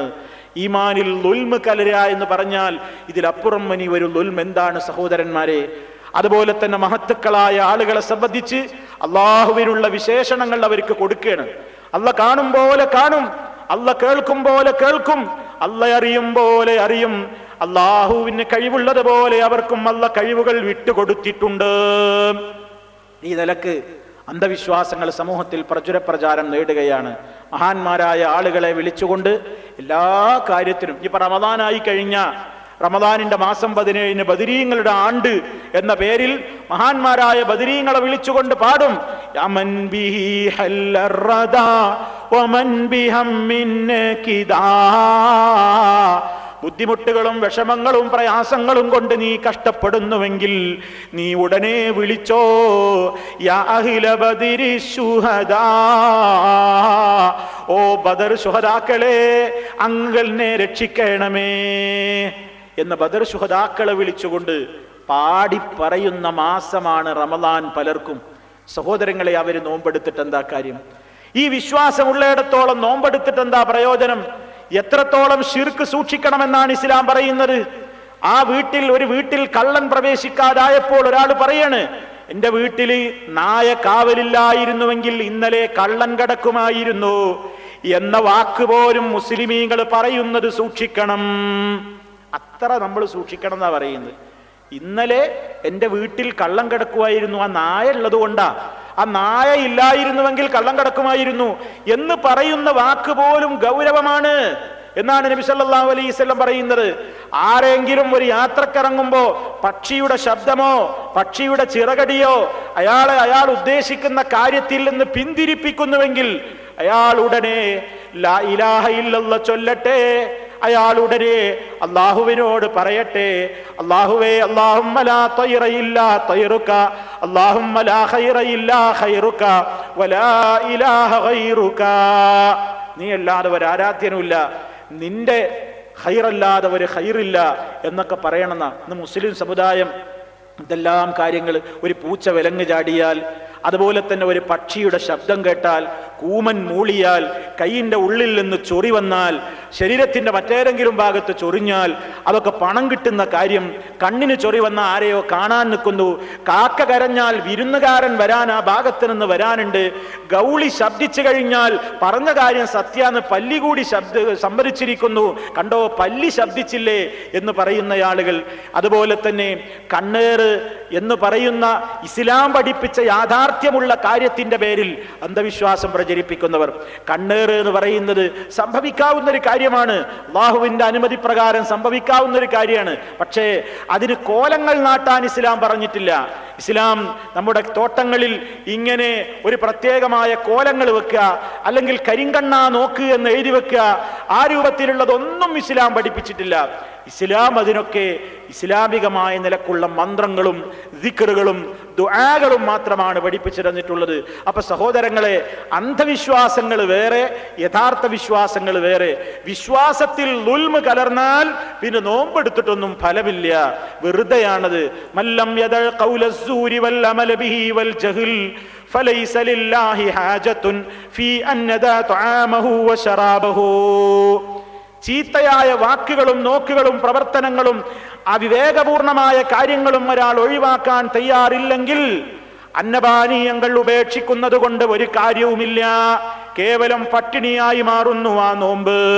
അതുകൊണ്ട് നോമ്പിനെ സ്വീകരിക്കുന്നതിന്റെ മുമ്പ് ഓരോരുത്തരും ആലോചിക്കണം, എനിക്ക് തൗഹീദ് മനസ്സിലായിട്ടുണ്ടോ? എന്നിൽ ശിർക്ക് വല്ലതും കലരുന്നുണ്ടോ? ശിർക്കിന്റെ വല്ല ലാഞ്ചനയും ഉണ്ടോ? അത് ഏറ്റവും ഗുരുതരമായി നമ്മൾ മനസ്സിലാക്കിയിരിക്കേണ്ടതാണ്. ഇസ്ലാം അതുമായി ബന്ധപ്പെട്ടുകൊണ്ട് വളരെ ഗൗരവത്തോടുകൂടെയാണ് ഹജ്ജിന്റെ കർമ്മങ്ങളെ വരെ മഹാന്മാരായ ആളുകളുടെ ഖബറിൽ നടക്കുന്ന ദർഗകളിലെ ഉറൂസുകളോട്, ആണ്ട് നേർച്ചകളോടൊക്കെ ഉപമിക്കുന്ന പുരോഹിതന്മാരുള്ള കാലത്താ സുഹൃത്തുക്കളെ നമ്മൾ ജീവിക്കുന്നത്. ഹജ്ജ് എന്ന് പറഞ്ഞാൽ അതൊരു അന്താരാഷ്ട്ര ഉറൂസാണെന്നും വേൾഡ് ആണ്ട് നേർച്ചയാണെന്നുമൊക്കെ എഴുതിവിട്ട് പ്രചരിപ്പിച്ചു കൊണ്ടിരിക്കുന്ന ഒരു കാലത്ത് അത്തരത്തിലുള്ള ആളുകളുടെ ഹജ്ജ് കൊണ്ടെന്താ കാര്യം? അവരുടെ ഉംറ കൊണ്ടെന്താ കാര്യം? അവരുടെ നോമ്പ് കൊണ്ടെന്താ കാര്യം? അവരുടെ നമസ്കാരം കൊണ്ടെന്താ കാര്യം? മഹാന്മാരായ പ്രവാചകന്മാരോട് മുഴുവനും അല്ലാഹു പറഞ്ഞതെന്താണ്? ശിർക്ക് നിങ്ങളുടെ പ്രവൃത്തിയിൽ വന്നു ചേർന്നാൽ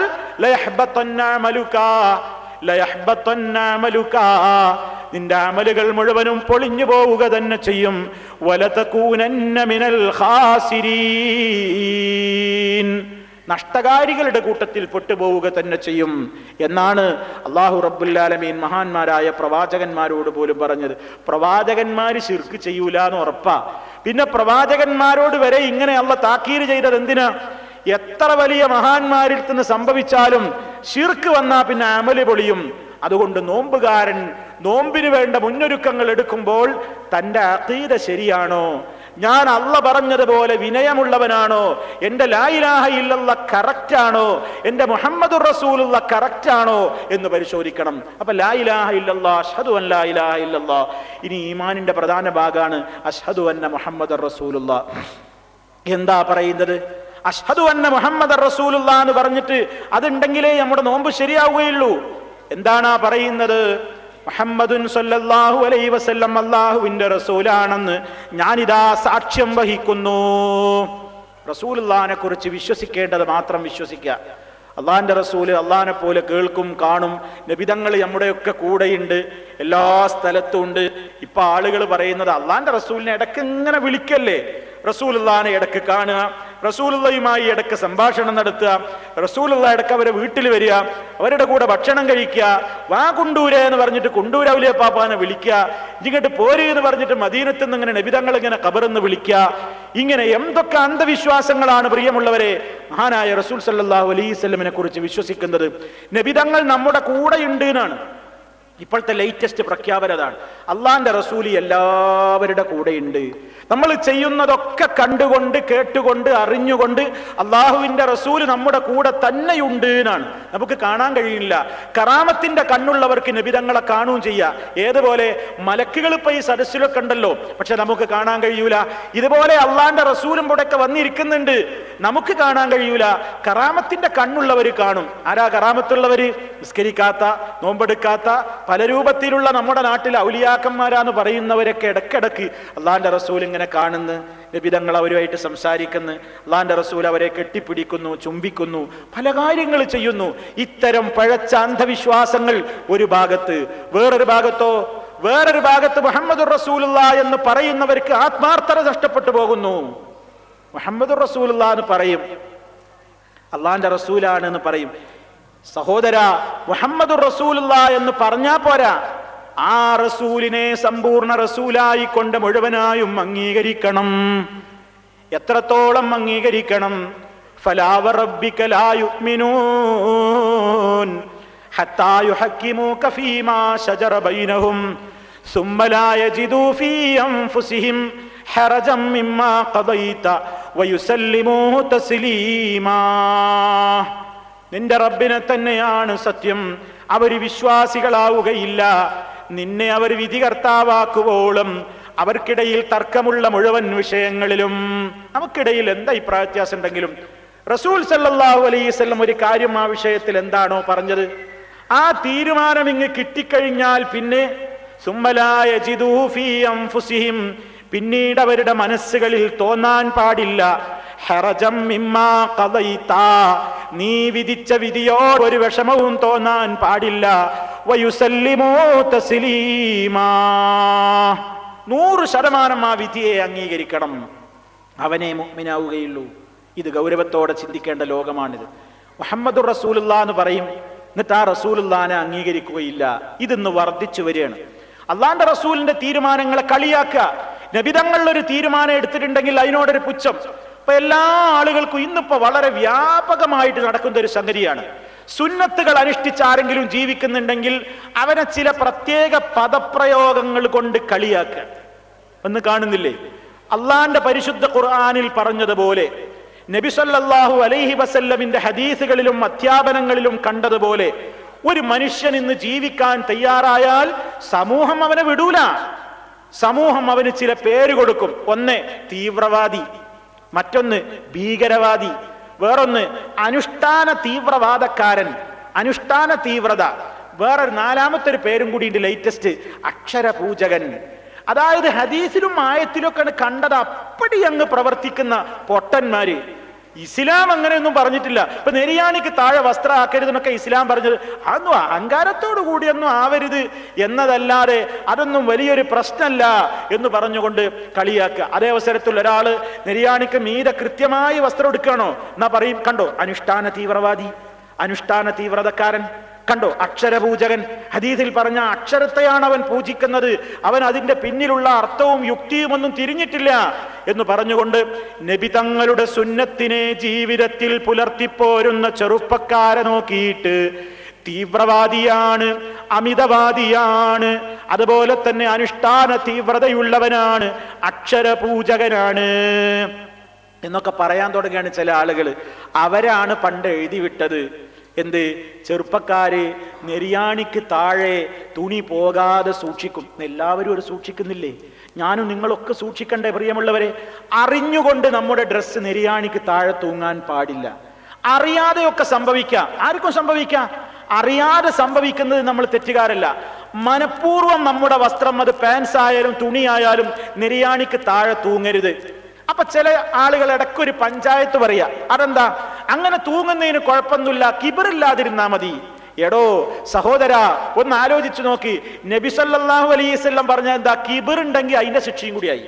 കിബറോട് കൂടിയാണ് ഉടുമുണ്ട് താഴ്ത്തിയെടുത്തതെങ്കിൽ കിബറിന്റെ ശിക്ഷയും കൂടി കിട്ടി എന്നതല്ലാതെ നെരിയാണിക്ക് താഴെ വസ്ത്രം തൂങ്ങുന്നത് തന്നെ കിബറാണ് എന്നാ ഇസ്ലാം പഠിപ്പിച്ചത്. ഇന്ന മിനൽ മഖീലത്തി, കിബറിൽപ്പെട്ടതാണ്, കിബറിന്റെ ലക്ഷണമാണ് നെരിയാണിക്ക് താഴെ വസ്ത്രപൊടുക്കൽ. അതുകൊണ്ട് അത് അഹങ്കാരം തന്നെയാണ്. അഹങ്കാരം ഉണ്ട് എന്ന് എഴുതി ഒട്ടിക്കൊന്നും വേണ്ട. പക്ഷെ അത് വളരെ കൃത്യമായി അത് പാലിക്കുന്ന ചെറുപ്പക്കാരെ നോക്കിയിട്ട് ചിലര് പറയണത് കണ്ടോ, അനുഷ്ഠാന തീവ്രത പുലർത്തുന്ന ചെറുപ്പക്കാരൻ, ഇത്തരത്തിലുള്ള ആളുകളെ കൊണ്ട് നടക്കാൻ വയ്യാൻ. ചില ആൾക്കാർ പറയണ ഇത്തരത്തിലുള്ള ചെറുപ്പക്കാരാണ് ഇപ്പൊ കുഴപ്പക്കാര്. എന്ത്? ഒരു താടി ഇങ്ങനെ വീട്ടും, വെട്ടി ഒതുക്കാത്ത താടി, മുട്ടോളം ഇറങ്ങുന്ന തുണി. ഒരു കൂട്ടരുടെ പ്രയോഗം അങ്ങനെ. വേറൊരു കൂട്ടർ പ്രയോഗിച്ചതോ മുട്ടിന് താഴെ പെട്ടെന്ന് അവസാനിക്കുന്ന മിനിസ്കർട്ടും.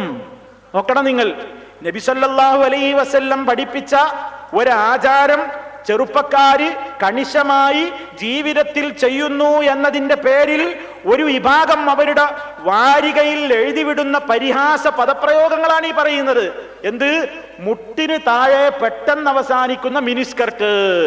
ഇങ്ങനെ പാൻസ് ഉടുക്കുന്നവരെ കുറ്റി പറയണേ, മുട്ടിന് താഴെ പെട്ടെന്ന് അവസാനിക്കുന്ന മിനിസ്കർട്ട്, അല്ലെ ബർമുഡ പാൻറ്, മൊല്ല പാൻറ് എന്നൊക്കെ പറഞ്ഞ് പല പേരുകൾ. വേറെയോ ഒരു കാലത്തും ബാർബറുടെ കരങ്ങൾ തലോടിയിട്ടില്ലാത്ത താടിരോമങ്ങളും. അടുത്ത വരി, ഒരു കാലത്തും ബാർബറുടെ കരങ്ങൾ തലോടിയിട്ടില്ലാത്ത താടിരോമങ്ങളും. അപ്പൊ താടി വളർത്ത, വെട്ടി ഒതുക്കാത്ത താടി, ഭീകരവാദി. എന്താ ഇതിന്റെ ഒരു കോലം? സഹോദരങ്ങളെ, ഇങ്ങനെ പരിഹസിച്ചാൽ എവിടെയാണ് എത്തുക? ഒരു കാര്യം നമ്മൾ മനസ്സിലാക്കണം. ഞാനും നിങ്ങളും ഒരു കാര്യം ചെയ്യാതിരിക്കുന്നതും പരിഹസിക്കുന്നതും ഹുക്മ് രണ്ടാണ് കേട്ടോ. വളരെ ഗൗരവമാണ് ഇനി പറയാൻ പോകുന്ന കാര്യം. വിഷയം രണ്ടും രണ്ടായിട്ട് മനസ്സിലാക്കണം.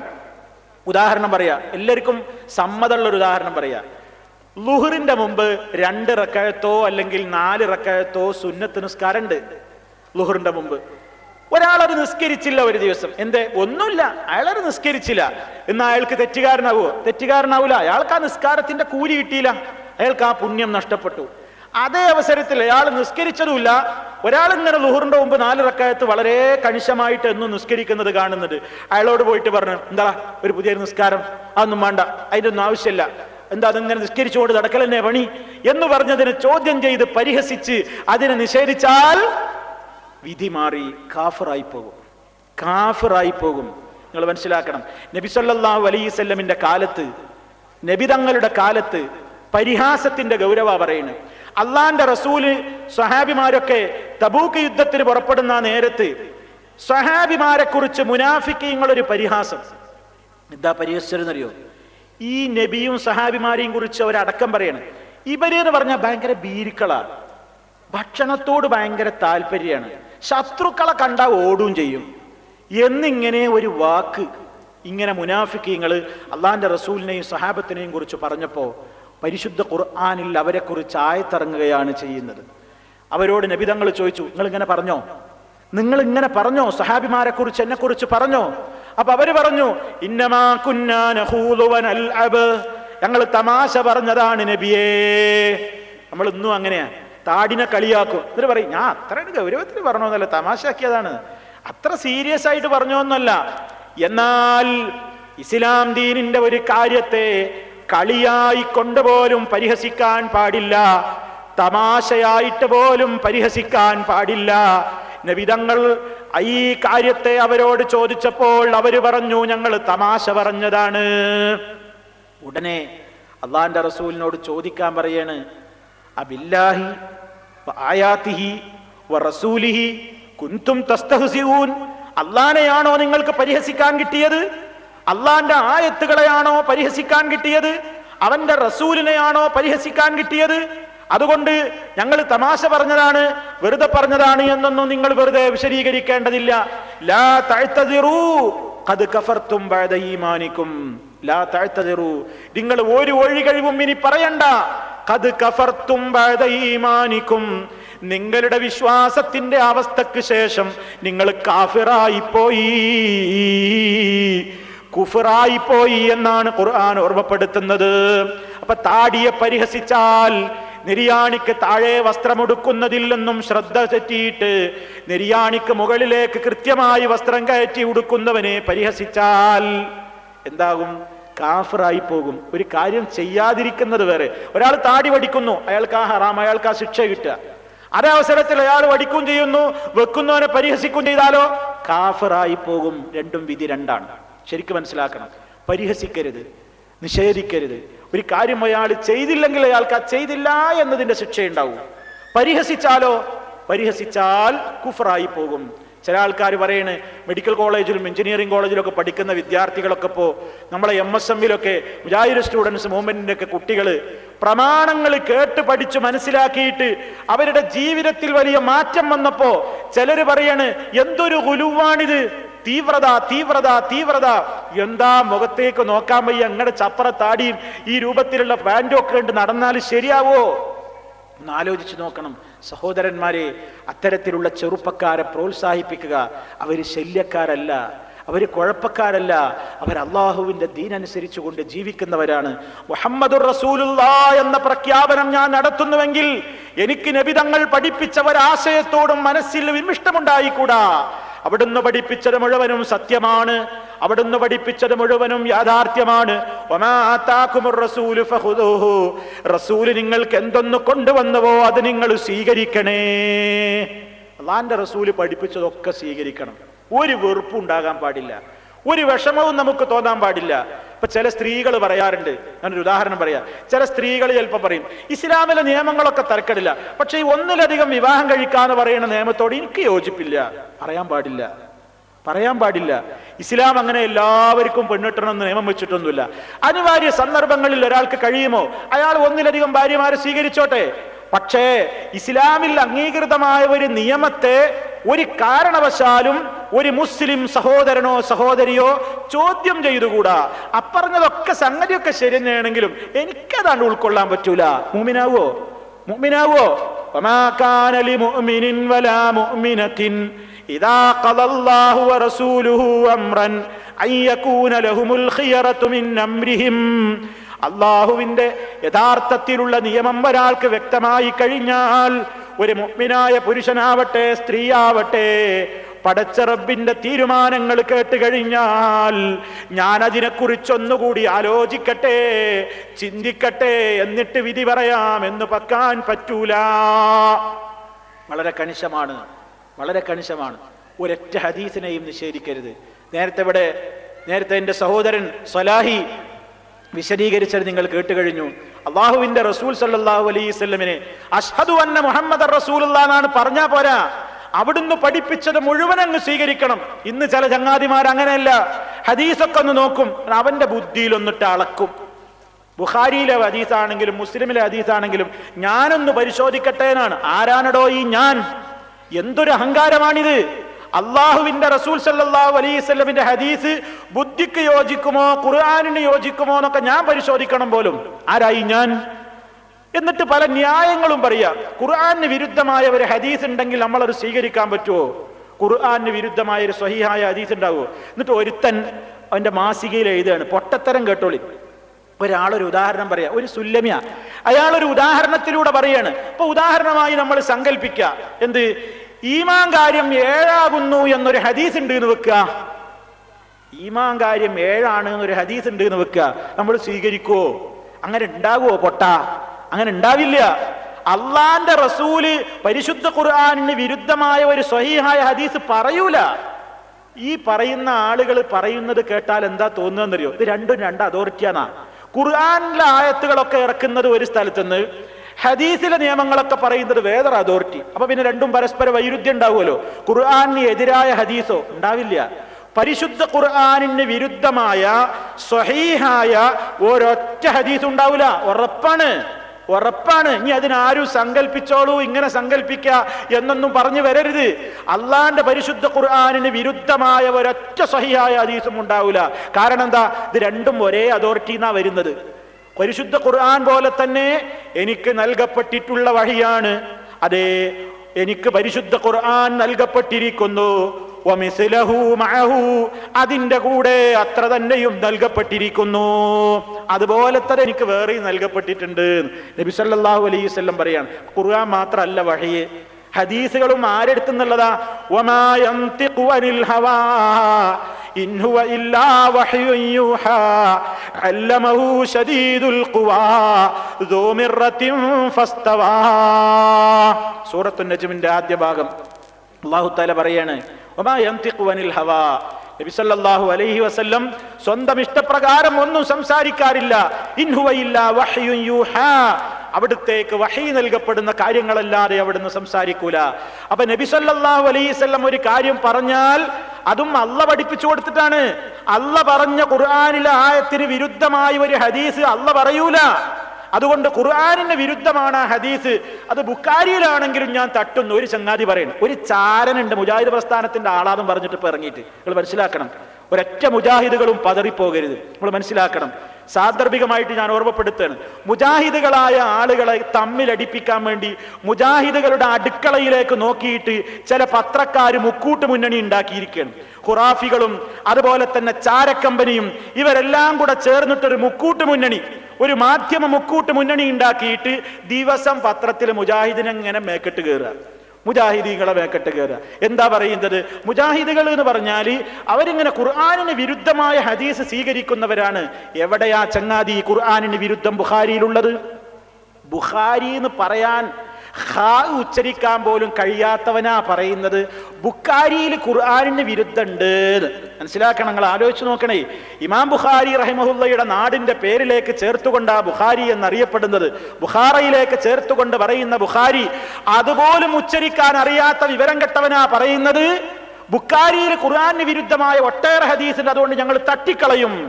എന്നിട്ട് ആ മുക്കൂട്ട് മുന്നണിയുടെ ലേഖനങ്ങൾ സ്ഥിരമായിട്ട് ഇങ്ങനെ മാധ്യമക്കാരൻ കൊടുക്കുക. എന്നിട്ട് പറയാ മുജാഹിദ് പ്രസ്ഥാനം എന്ന് പറഞ്ഞാൽ ഇത് തകരാൻ പോണു, ഇതേ ഒലിച്ചിറങ്ങാൻ പോണു, തമ്മിലടിച്ച് പിളരാൻ പോകുന്നു, നവോത്ഥാനത്തിൽ നിന്ന് നവയാഥാസ്ഥികതയിലേക്ക് കൂപ്പുകുത്തുന്നു. എന്ത് മുജാഹിദ് പ്രസ്ഥാനേ? എന്താ നമ്മുടെ പേരിൽ അങ്ങനെ പറയാൻ കാരണം? പരിശുദ്ധ ഖുർആൻ അനുസരിച്ച് ജീവിക്കുന്നു. നബിതങ്ങൾ പഠിപ്പിച്ചതുപോലെ നമ്മുടെ ചെറുപ്പക്കാരും നമ്മുടെ നേതാക്കളും നമ്മുടെ പണ്ഡിതന്മാരും ജീവിക്കുന്നു. പരിശുദ്ധ ഖുർആനും ഹദീസും ഒരുപോലെ അവർ സ്വീകരിച്ച് ആചരിക്കുന്നു. മഹാന്മാരായ മുൻഗാമികളായ സച്ചരിതരായ സലഫുസ് സാലിഹീങ്ങൾ മനസ്സിലാക്കിയതുപോലെ ഖുർആനിനെയും ഹദീസിനെയും ആ മൻഹജിലൂടെ നമ്മൾ മനസ്സിലാക്കുന്നു. നമ്മുടെ വകയായിട്ട് ഹദീസുകളെ നമ്മൾ തള്ളിക്കളയുന്നില്ല, തട്ടിക്കളയുന്നില്ല. ആ രീതിയിൽ ജീവിക്കുന്ന മുജാഹിദുകളുടെ മനസ്സ് വിഷമിപ്പിക്കാൻ വേണ്ടിയിട്ട് സ്ഥിരം ലേഖനങ്ങൾ. ഒരു കാര്യം നിങ്ങൾ മനസ്സിലായിക്കോളിൻ, ഇതുകൊണ്ടൊന്നും ഒരാളും പതറിപ്പോകരുത്. മുജാഹിദ് പ്രസ്ഥാനം എന്ന് പറഞ്ഞാൽ ഇത് തീയിൽ മുളച്ച പ്രസ്ഥാനമാണ്. ഇത് ഇനി വെയിലത്ത് വാടൊന്നുമില്ല. എത്ര എരിവേറ്റിമാര് വന്നുപോയി എന്നറിയങ്ങൾക്ക്, എത്ര അബ്ദുള്ളമാര് വന്നുപോയി. ഇസ്ലാമിക ചരിത്രം നിങ്ങളെടുത്ത് പരിശോധിച്ചു നോക്ക്. മുസ്ലിം സമൂഹത്തെ തമ്മിലടിപ്പിക്കാൻ വേണ്ടി പുറത്തുനിന്ന് ചാരനായിക്കൊണ്ട് ഇസ്ലാമിലേക്ക് കടന്നു വന്ന ഒരു അബ്ദുള്ള ഉണ്ടായിരുന്നു. അവന്റെ പേരും അബ്ദുള്ളാതായിരുന്നു. പക്ഷെ അബ്ദുല്ലാഹിബിൻ സബ ആണ്, ജൂതൻ. ഒരു ജൂതൻ വേഷം മാറിയിട്ട് ഇസ്ലാമിലേക്ക് കടന്നു വന്നു. അവനാണ് ഷിയായിസത്തിന്റെ ശില്പി, അവനാണ്. അങ്ങനെ ഷിയായിസം ഉണ്ടാക്കി, അങ്ങനെ ചാരപ്പണികളെടുത്ത് സ്വഹാബത്തിനെ തമ്മിലടിപ്പിച്ചു ആ അബ്ദുള്ള എന്ന ചാരൻ. അത്തരത്തിലുള്ള പേരുള്ള ചാരന്മാര് ഇംഗ്ലീഷിലെ 3 അക്ഷരങ്ങൾ തലക്ക് ചേർത്തുകൊണ്ട് ഇനിയും രംഗത്തുണ്ടാകും. പല രൂപത്തിലുള്ള ആളുകളും ഉണ്ടാകും. മുജാഹിദ് പ്രസ്ഥാനത്തിൽ പലതുമുണ്ട് എന്ന് വരുത്തി തീർത്ത് നമ്മുടെ ഒരേ രൂപത്തിൽ ജീവിക്കുന്ന പ്രബോധകന്മാരെയും പ്രഭാഷകന്മാരെയും പണ്ഡിതന്മാരെയും അവര് ശിർക്കിലേക്ക് വിളിക്കുന്നു, അന്ധവിശ്വാസത്തിലേക്ക് വിളിച്ചു കൊണ്ടുപോകുന്നു എന്ന് പറയുന്ന ആളുകളുണ്ട്. ശരിക്കും മനസ്സിലാക്കിക്കോളിൻ. അഹ്ലൻ റമളാൻ എന്ന് പറഞ്ഞിരുന്നാൽ പോരാ, പരിശുദ്ധ റമളാൻ വരുന്നതിന്റെ മുമ്പേ മനസ്സൊന്ന് ക്ലിയർ ആക്കണം. അത്തരക്കാരൊക്കെ ആരാനെ കുറിച്ച് ഇല്ലാത്തത് പറഞ്ഞിട്ടല്ല നോമ്പിനെ സ്വീകരിക്കേണ്ടത്. പരിശുദ്ധമായ മാസമാ വരാൻ പോകുന്നത്. എന്തിനാ ഒരു കൂട്ടരെ കുറിച്ച് ഇല്ലാത്തത് പറയുന്നത്? മുജാഹിദ് പ്രസ്ഥാനം നവോത്ഥാനത്തിൽ നിന്ന് നവയാഥാസ്ഥികതയിലേക്ക് എന്നാണ് ചില ആൾക്കാർ വലിയ ഒലക്കമൊക്കി ലേഖനം എഴുതുന്നത്. നിങ്ങളൊന്ന് ആലോചിച്ച് നോക്കണം. മുജാഹിദ് പ്രസ്ഥാനം എവിടെയാ പണ്ട് പറഞ്ഞതിൽ നിന്ന് മാറിയത്? ഇതെല്ലാവരും പഠിച്ചോളിൻ.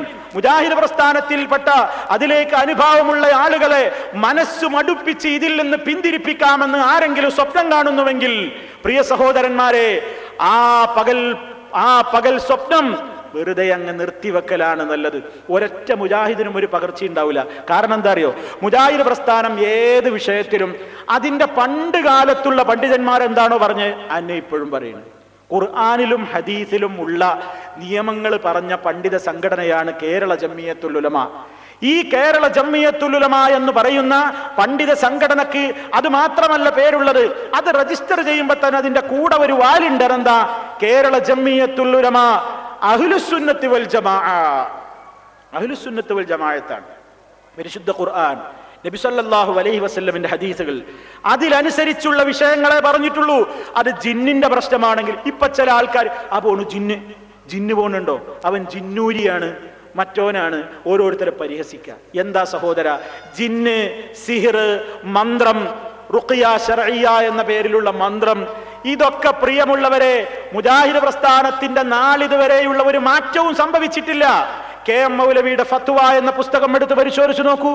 നമ്മുടെ നാട്ടിലെ യുവതക്കാരല്ലേ അത് പ്രസിദ്ധീകരിച്ചിട്ടുള്ളത്. കെ.എം. മൗലവിയുടെ ഫത്വയിൽ ജിന്ന് ബാധിച്ചിട്ടുണ്ടെന്ന് അങ്ങനെ കരുതപ്പെടുന്ന ആളുകൾക്കുള്ള മന്ത്രത്തെക്കുറിച്ച് പറഞ്ഞിട്ടില്ലേ? ജിന്ന് ശരീരത്തിൽ ബാധിക്കും എന്നത് പുതിയ വിശ്വാസമാണ് പോലും, ചില ചെറുപ്പക്കാരുടെ കുട്ടിമൊല്ലമാരുടെ വിശ്വാസമാണ് പോലും എന്ന് ഒരു എരിവേറ്റിക്കാരൻ എഴുതിവിട്ടാൽ സത്യം സത്യമല്ലാതാകുമോ? പ്രിയമുള്ളവരെ, ഒരിക്കലും അതിലൊന്നും ആരും വഞ്ചിതരാവും എന്ന് ഒരാളും സ്വപ്നം കാണേണ്ടതില്ല. മുജാഹിദ് പ്രസ്ഥാനത്തിന്റെ പണ്ഡിതന്മാർ കെ.എം. മൗലവിയിലൊട്ട് അവിടുന്ന് ഇങ്ങോട്ട് ഇന്നും നമുക്ക് കേരള ജംഇയ്യത്തുൽ ഉലമക്ക് നേതൃത്വം നൽകിക്കൊണ്ടിരിക്കുന്ന നമ്മുടെ അഭിവന്യരായ പണ്ഡിതന്മാർ, നേതാക്കൾ, ഓരോ വിഷയത്തിലും അവർ തീരുമാനം പറഞ്ഞിട്ടില്ലേ? ജിന്ന്, പിശാച്ച്, റുഖിയ ശർഇയ്യ എന്താണ് നമ്മുടെ പരിശുദ്ധ ഖുർആനിന്റെയും തിരുസുന്നത്തിന്റെയും അടിസ്ഥാനത്തിലുള്ള സമീപനങ്ങൾ എന്ന് മനുഷ്യരെഴുതിയതായതുകൊണ്ട് സ്ഖലിതങ്ങളൊക്കെ സംഭവിച്ചേക്കാമെങ്കിലും ആ പറഞ്ഞ ന്യായങ്ങളൊക്കെ ശരിയല്ലേ? മുജാഹിദ് പ്രസ്ഥാനത്തിന് പറയാനുള്ളതൊക്കെ അതിൽ പറഞ്ഞിട്ടില്ലേ? ജിന്ന് മനുഷ്യന്റെ ശരീരത്തിൽ പ്രവേശിക്കുമോ ഇല്ലേ? പ്രവേശിക്കും എന്നല്ലേ ജംഇയ്യത്തുൽ ഉലമ പഠിപ്പിച്ചത്? ഖുർആനിന്റെയും ഹദീസിന്റെയും തീരുമാനമാണത്. അത് ഇപ്പോഴുണ്ടായതല്ല, പണ്ടേ ഉള്ള തീരുമാനമാണ്. പരിശുദ്ധ ഖുർആൻ വ്യാഖ്യാനം എഴുതിയ മുഹമ്മദ് അമാനി മൗലവിയുടെ ഖുർആൻ പരിഭാഷയെടുത്ത് പരിശോധിച്ചു നോക്കൂ. സിഹിറിന് യാഥാർത്ഥ്യമുണ്ട് എന്നല്ലേ നബി സല്ലല്ലാഹു അലൈഹി വസല്ലമിന്റെ കാര്യത്തിൽ പോലും ഉണ്ടായത് എന്താണ് എന്ന് ബുഖാരിയിൽ പറഞ്ഞത്. അന്നും ഇന്നും മുജാഹിദ് പ്രസ്ഥാനം ഒരുപോലെ തന്നെയാണ് ജനങ്ങളോട് പറയുന്നത്. എന്നിട്ടും വെറുതെ അവിശ്വാസങ്ങൾ ഉണ്ടാക്കുക. ഇന്നൊരു ചങ്ങാതി പത്രത്തിൽ എഴുതിവിട്ടിരിക്കുന്നു. എന്താ എഴുതിവിട്ടത്? ഈ കൂട്ടുമുന്നണിയുടെ സ്വഭാവമാണ് കളവ് മാത്രം പ്രചരിപ്പിക്കുക. മുജാഹിദ് പ്രസ്ഥാനത്തിന്റെ പേരിൽ എഴുതിയൊരു കളവ് നോക്കൂ. എന്താ പറഞ്ഞത്? മലമൂത്ര വിസർജന സ്ഥലത്തേക്ക് പ്രവേശിക്കുമ്പോൾ ചൊല്ലാൻ നിർദ്ദേശിക്കപ്പെട്ട ആൺപിശാചുക്കളുടെയും പെൺപിശാചുക്കളുടെയും ഉപദ്രവത്തിൽ നിന്ന് അഭയം തേടുന്നു എന്ന പ്രാർത്ഥനയിലെ ആൺപിശാചുക്കൾ പെൺപിശാചുക്കൾ എന്നതിന് ആൺകൊതുകുകൾ പെൺകൊതുകുകൾ എന്ന അർത്ഥകൽപ്പന നടത്തി പിശാചിനെ ഭൗതിക സൃഷ്ടിയായി പോലും വ്യാഖ്യാനിച്ചു. മുജാഹിദ് പ്രസ്ഥാനത്തിന്റെ പേരിൽ പറയുന്ന ആരോപണമാണിത്. ഏതോ ഒരു സുല്ലമി അങ്ങനെ എഴുതിയെങ്കിൽ അതാണോ മുജാഹിദ് പ്രസ്ഥാനം? മുജാഹിദ് പ്രസ്ഥാനം എന്ന് പറയുന്നത് അതാ. അപ്പൊ തെറ്റിദ്ധരിപ്പിക്കുക, ഇത് വായിക്കുന്ന ആളുകളെ തെറ്റിദ്ധരിപ്പിക്കുന്നതിന്റെ വേറൊരു കോലം കേട്ടോളൂ. എന്താണ്? മുജാഹിദ് പ്രസ്ഥാനത്തിൽ ഈ വഴിവിഴച്ച ചിന്താധാരക്ക് വലിയ മേൽക്കൈ ലഭിച്ചു കഴിഞ്ഞിരിക്കുന്നു. എന്ത് മേൽക്കൈ ലഭിച്ചു എന്നാ പറയുന്നത്? മുജാഹിദുകൾ ചോദിച്ചാൽ എല്ലാ മുജാഹിദീങ്ങളും ഇപ്പൊ എന്താ വിശ്വാസക്കാരാ? കേട്ടോ, സർവ്വ മുജാഹിദിന്റെയും വിശ്വാസം ഇയാൾ പറയാൻ പോവുകയാണ്, മാധ്യമക്കാരൻ പറയാൻ പോവുകയാണ്, സർവ്വ മുജാഹിദിന്റെയും വിശ്വാസം. എന്നിട്ട് നിങ്ങളൊക്കെ നിങ്ങളോട് ചോദിക്കണം, നിങ്ങളൊക്കെ ആ വിശ്വാസക്കാരാണോ? എന്താ നിങ്ങളുടെയൊക്കെ വിശ്വാസം? ഒരു റൂമിൽ കസേര മാറ്റിയിടുമ്പോൾ, മേശവലി പടക്കുമ്പോൾ, വീട്ടിൽ നിന്ന് ചുടുവെള്ളം പുറത്തേക്കൊഴുക്കുമ്പോൾ, മരത്തിൽ നിന്ന് തേങ്ങയോ ചക്കയോ ഇടുമ്പോൾ നാം അക്കാര്യം ആദ്യം ജിന്നുകളോട് പറയണമത്രേ, സമ്മതം ചോദിക്കണമത്രേ. കണ്ടോ എന്താ സഹോദരങ്ങളെ ഈ പറയുന്നത്? ഇങ്ങനെ ഏത് മുജാഹിദാ വിശ്വസിക്കുന്നത്? നമ്മൾ ആരെങ്കിലും ഇങ്ങനെ വിശ്വസിക്കുന്നുണ്ടോ? എന്ത് ചുടുവെള്ളം ഒഴിക്കുമ്പോൾ അതുപോലെ തന്നെ തേങ്ങ ഇടുമ്പോൾ ഒക്കെ നമ്മൾ എന്ത് ചെയ്യണം? ഇങ്ങനെ ജിന്നുകളോട് സമ്മതം ചോദിക്കണം. മഹാന്മാരായ നമ്മുടെ പണ്ഡിതന്മാരെ സംബന്ധിച്ച്, പണ്ഡിത സംഘടനയെ സംബന്ധിച്ച്, നേതാക്കളെ സംബന്ധിച്ച്, നമ്മുടെ പ്രഭാഷകരെ പറ്റി ഒക്കെ മോശമായ ഒരു ഇമേജ് സമൂഹത്തിൽ ഉണ്ടാക്കി തീർക്കാൻ വേണ്ടി കളവുകൾ പ്രചരിപ്പിച്ചുകൊണ്ടിരിക്കുകയാണ്. നവോത്ഥാനത്തിൽ നിന്ന് നവയാഥാസ്ഥികതയിലേക്ക് നമ്മുടെ മുമ്പുള്ള വിശ്വാസങ്ങളൊക്കെ നമ്മൾ മാറ്റിയിട്ട് ഇപ്പൊ പുതിയ വിശ്വാസമാണ്. ജിന്നിന്റെ വിഷയത്തിലായാലും സിഹിറിന്റെ വിഷയത്തിലായാലും മന്ത്രത്തിന്റെ വിഷയത്തിലായാലും മുജാഹിദ് പ്രസ്ഥാനം നാളിതുവരെ പണ്ടെന്താണോ പറഞ്ഞത് അത് തന്നെയായി ഇപ്പോഴും പറയുന്നത്. അതിലപ്പുറം ഒന്നും മാറ്റം വന്നിട്ടില്ല. ജിന്നുകളെ വിളിച്ച് പ്രാർത്ഥിക്കാം, മലക്കുകളെ വിളിച്ച് സഹായം ചോദിക്കാം. മാധ്യമക്കാരൻ എഴുതുന്നത് കൊണ്ടോ അപകടത്തിൽ പെടുന്നവർക്ക് ജിന്നിനെ വിളിച്ച് സഹായം തേടാമത്രേ. കണ്ടോ, അപകടത്തിൽ പെടുന്നവർക്ക് ജിന്നിനെ വിളിച്ച് സഹായം തേടാമത്രേ. ഇന്നത്തെ പത്രത്തിലും അതേ മുക്കൂട്ട് മുന്നണിയുടെ ലേഖനത്തിൽ കണ്ടോ, ജിന്ന് പിശാചുക്കളോട് സഹായം തേടിയാൽ അത് ശിർക്കാകില്ലെന്ന് ഇതിനകം അവർ വ്യക്തമാക്കി കഴിഞ്ഞു. ഇന്നത്തെ ലേറ്റസ്റ്റ് നുണയാ, ദിവസേന നുണ എഴുതി വിടുക. ഇതാണോ സഹോദര മാധ്യമധർമ്മം? ഇതാണോ പത്രധർമ്മം? ഇതാണോ ഒരു സംഘടനയെ കുറിച്ച്, അതിന്റെ നേതാക്കളെ കുറിച്ച്, അതിന്റെ പണ്ഡിതന്മാരെ കുറിച്ച്? എന്നാൽ ഈ പറയുന്ന കക്ഷികൾക്കൊക്കെ ഇല്ലേ പണ്ഡിത സംഘടന എന്ന് പേരിലെങ്കിലും ഇവർക്ക് ഈ വിഷയത്തിലുള്ള ഒരു തീരുമാനം ഇന്ന് വരെ ധൈര്യസമേതം പുറത്തിറക്കാൻ സാധിച്ചിട്ടുണ്ടോ? ജിന്ന് വിഷയത്തിൽ നിങ്ങളുടെ നിലപാടെന്താ? സിഹിർ വിഷയത്തിൽ നിങ്ങളുടെ നിലപാടെന്താ? കണ്ണേർ വിഷയത്തിൽ നിങ്ങളുടെ നിലപാടെന്താ? റുഖിയ ശർഇയ്യ അഥവാ മനുഷ്യന് രോഗം ബാധിച്ചു കഴിഞ്ഞാൽ ആ രോഗത്തിൽ നിന്ന് മുക്തി നേടാൻ വേണ്ടി പടച്ച റബ്ബിനോട് ആത്മാർത്ഥമായി കൊണ്ട് പരിശുദ്ധ ഖുർആനിലും ഹദീസിലും വാരിതായിട്ടുള്ള ദുആ ദിക്റുകൾ ചൊല്ലിക്കൊണ്ട് മന്ത്രിക്കുന്നതിനെ പറ്റി നിങ്ങളുടെ വിധി എന്താ? നിങ്ങളുടെ തീരുമാനം എന്താ? അത് പറയൂല. ഞങ്ങൾക്ക് പറയാനുള്ളത് പറയൂല, മറ്റോരിടത്ത് ഇല്ലാത്തത് പറഞ്ഞ് തമ്മിലടിപ്പിക്കുക. അതുകൊണ്ട് എനിക്ക് എൻ്റെ സഹോദരങ്ങളോട് പറയാനുള്ളത്, ഒരാളും പതറിപ്പോകരുത്. ചില ആൾക്കാരുടെ ഇടയിൽ ഇപ്പോൾ ഒരു സംസാരം ശത്രുക്കൾ ഉണ്ടാക്കുന്നുണ്ട്. അതെന്താ? മുജാഹിദ് പ്രസ്ഥാനമൊക്കെ പോയിന്നേ, അതൊക്കെ ആകെ തമ്മിലടിച്ചു, അതൊക്കെ തമ്മിലടിച്ച് പിരിഞ്ഞു, ഇനി എന്തിനാ അതിൽ നിൽക്കണ്, നിങ്ങൾ ഇങ്ങോട്ട് പോരീന്ന്. ഇതാണ് ലക്ഷ്യം, ഇതാണ് ലക്ഷ്യം. പണ്ടൊരു കഥ പറയാറുണ്ട്, ഒരാട് അകിട് നിറഞ്ഞ പാലും കൊണ്ട് ഇങ്ങനെ നടക്കുക. അപ്പൊ പിന്നാലെ ഒരു നായ വിചാരിച്ച് ഈ അകിട് ഇങ്ങനെ ആടിക്കളിച്ചിട്ട് ആട് ഇങ്ങനെ പോകണുണ്ടപ്പോ ഇപ്പൊ താഴ്ത്തിയാടും എടുത്ത് കൊണ്ടുപോകാൻ വിചാരിച്ചിട്ട് നായ ഈ ആടിന്റെ പിന്നാലെ ഇങ്ങനെ നടക്കുക.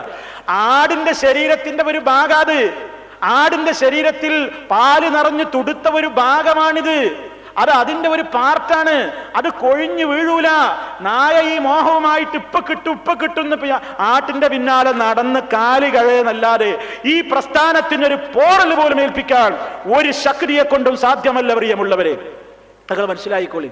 നിങ്ങൾ വിചാരിക്കുന്നുണ്ടോ ഇന്ന ആളെ ഒഴിവാക്കി മറ്റ് നമ്മളെ പണ്ഡിതന്മാരാ, നമ്മുടെ നേതാക്കന്മാരാണ്, നമ്മുടെ പ്രഭാഷകന്മാരാണ് ഏതെങ്കിലുമൊക്കെ സംഘടനാ രംഗത്ത് അവരുടെ വാചകങ്ങളിൽ വല്ല ഏതെങ്കിലും മനുഷ്യനല്ലേ സംസാരിച്ചു പോയപ്പോഴോ പ്രസംഗിച്ചു പോയപ്പോഴോ എന്തെങ്കിലുമൊക്കെ ഒരു വാക്കുപഴയൊക്കെ സംഭവിച്ചാൽ നമ്മുടെ നേതാക്കന്മാർ സ്നേഹത്തോടെ വിളിച്ച് അവരെ ഉപദേശിക്കും. ചിലപ്പോൾ കുറച്ചു കാലങ്ങൾ പ്രസംഗിക്കാതെ മാറി നിൽക്കണം എന്ന് പറയും. അതൊക്കെ കുറച്ചു കഴിഞ്ഞാൽ തീരും ചെയ്യും. അതല്ലാതെ ഇതുകൊണ്ട് എല്ലാം തകർന്നു, എല്ലാം തരിപ്പണമായി, ഇനി മുജാഹിദ് പ്രസ്ഥാനത്തിന് ഭാവിയില്ല, ആകെ തകർന്ന് തരിപ്പണമായിരിക്കുന്നു, ആ മനപ്പായസമൊന്നും ആരും കൊണ്ട് നടക്കേണ്ടതില്ല. ഒന്നും സംഭവിക്കൂല, ഒന്നും സംഭവിക്കുകയില്ല. ഇതിനെ പിളർത്തൊരു കഷ്ണം കൊണ്ട് പോകാമെന്ന് വിചാരിക്കുന്ന ആരെങ്കിലും ഉണ്ടെങ്കിൽ ആട്ടിന്റെ പിന്നാലെ നടക്കുന്ന ശുനകന്റെ മനസ്സോരല്ലാതെ അവന് പിന്തിരിയേണ്ടി വരുമെന്നതല്ലാതെ ഇതിലൊന്നൊരു കഷ്ണം കിട്ടുമെന്ന് ആരും വിചാരിക്കേണ്ടതില്ല. അതൊന്നും നടക്കൂല. മുജാഹിദ് പ്രസ്ഥാനം അതിന്റെ നാളിതുവരെ നിങ്ങൾ ആലോചിച്ചു നോക്കി. കെ എം മൗലവി പറഞ്ഞ ജിന്ന് വിഷയത്തിലും സിഹിർ വിഷയത്തിലും അമാനി മൗലവിയുടെ ഖുർആൻ പരിഭാഷയിലുള്ളതും അതൊക്കെ തന്നെയല്ലേ ഇന്നും പറയുന്നത്.